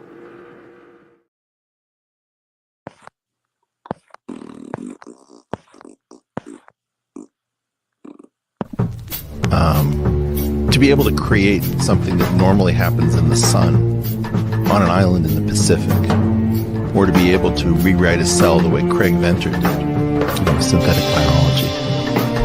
We are now gods, but for the wisdom. The world's most serious human beings should be working on the twin nuclei problem. What do we do with new godlike powers given our history of conflict, our history of envy, our history of madness? We should definitely try it. Everybody believes that should work on that problem. Well, it's the Moses. It's the Moses thing. It's time to go. It's time to leave. This place is over. We get off the planet. I freak people out when I say that, but like, look at your world. Everybody who has a possible plan to avoid what is coming if we don't have one should work on the plan that she thinks best. Now this is the plan. Get your ass to Mars. Enough. Just go to the church. Guys, I can't hear the same story any more times of like, I tried to go to church, but it was too hard. Enough. You sit in the seat and you listen, okay? Enough. Just go to the church. Enough. Like, enough. Just go to the church. Enough. I'm tired of hearing your excuses. Amen. Enough, folks. Enough. Okay, put your big boy pants on. Enough, folks. We're done. We're done pretending we don't know how to give the pill to the dog. Right. Like, they're much simpler than we ever imagined. It's not that hard. Guys, we need you. High in openness, high in creativity, disagreeable people, you also need to be in the church. You put the pill in the peanut butter. You take the pill, you put it in the peanut butter, you give it to your dog. Enough. Should be a meme. Now we all know the rules of the game of trolls. So Welcome to Worldly News Tonight. I'm Chad the Alcoholic. And I'm rarely inebriated. Our top story, the second coming. Turning and turning in the widening gyre, the falcon cannot hear the falconer. Things fall apart, the center cannot hold. Not just that, rarely, but also reports have come in that mere anarchy is loosed upon the world. The blood-dimmed tide is loosed, and everywhere the ceremony of innocence is drowned. The best lack all conviction, while the worst are full of passionate intensity. Surely some revelation is at hand. Surely the second coming is at hand. For more, we go to Bling Flinger, our reporter in the field. Thanks, Jim. The second coming. Hardly are those words out when a vast image out of the Spiritus Mundi troubles my sight. Somewhere in the sands of the desert, a shape with a lion body and the head of a man, a gaze blank and pitiless as the sun is moving in slow thighs while all about it, real shadows of the indignant desert birds. Fascinating. I heard that there were even reports that the darkness dropped. That's right, Jim. The darkness drops again. But now I know that 20 centuries of stony sleep were vexed to nightmare by a rocking cradle. But Bling, that merely begs the question, and... That's exactly right, rarely. And what rough beast, its hour come round at last, slouches toward Bethlehem to be born. Thank you, Neil. Keep us in the loop.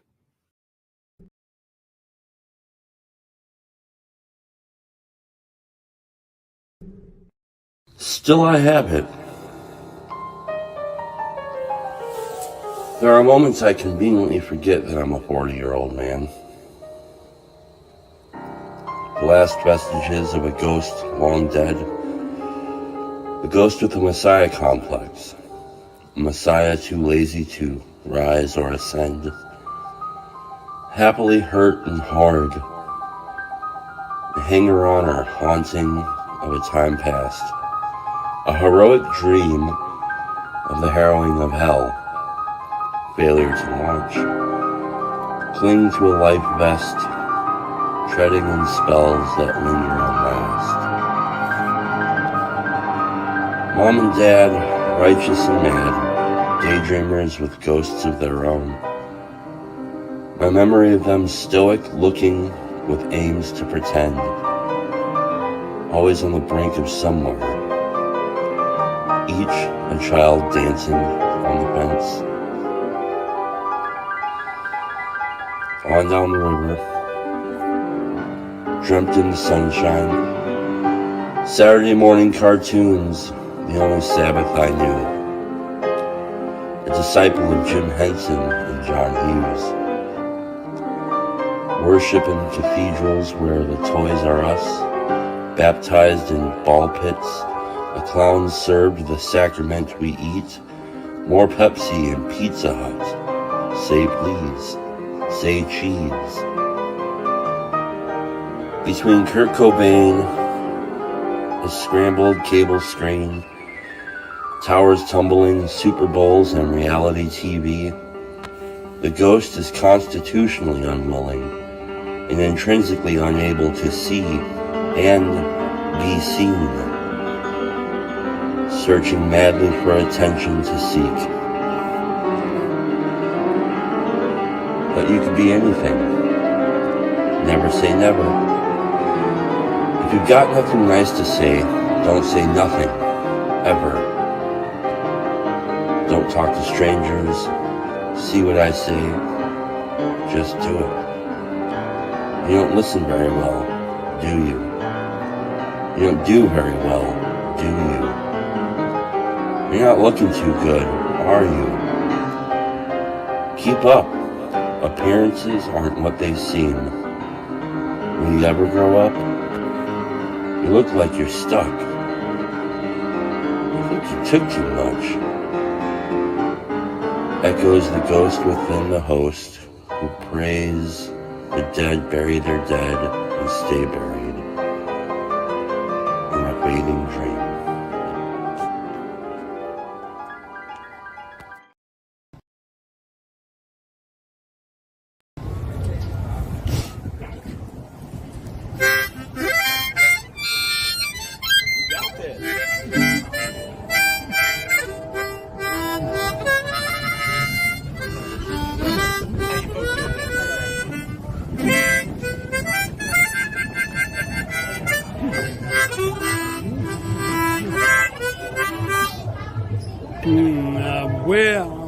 Where are you here? Oh, there I am. Hey.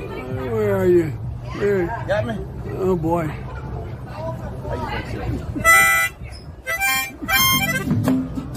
Yeah. Walk with me, Lord. Walk with me. Come on, man. Walk with me, Lord. Walk with me. All along this Jesus journey. Walk with me, Lord.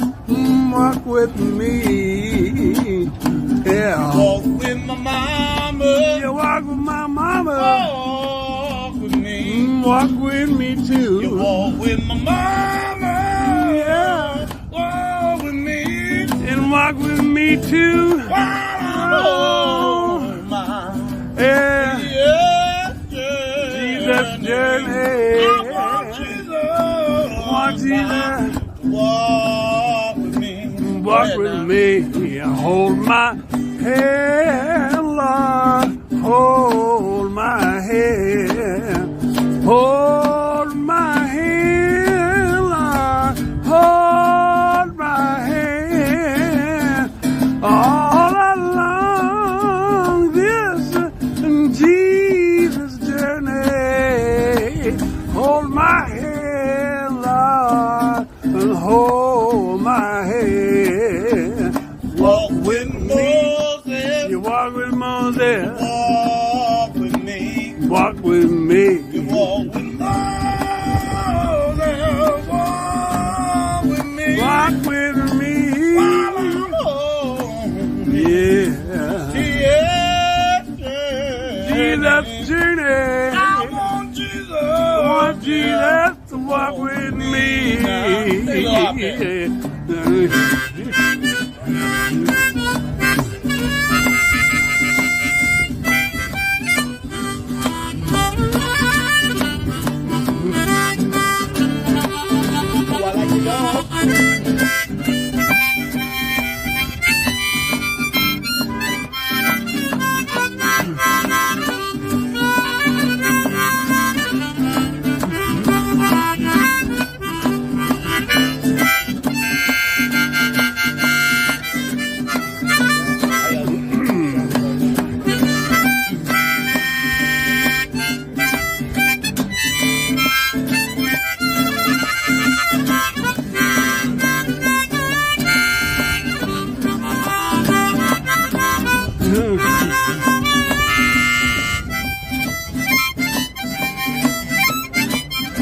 Say, walk with me, Lord.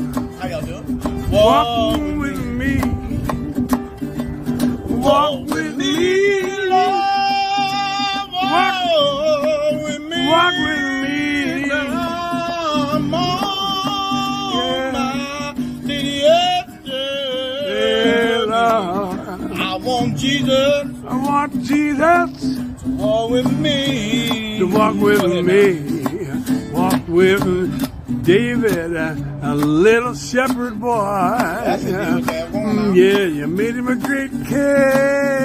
I know David shouted for joy. He walked with David, and he's a little shepherd boy. You made him a great king.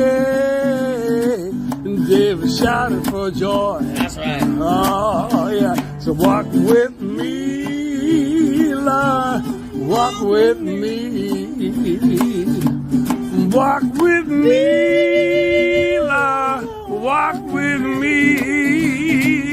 all along this Jesus journey.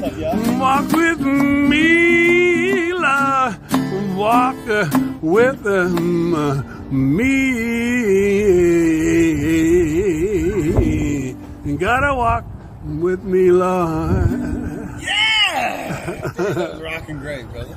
Oh, yeah.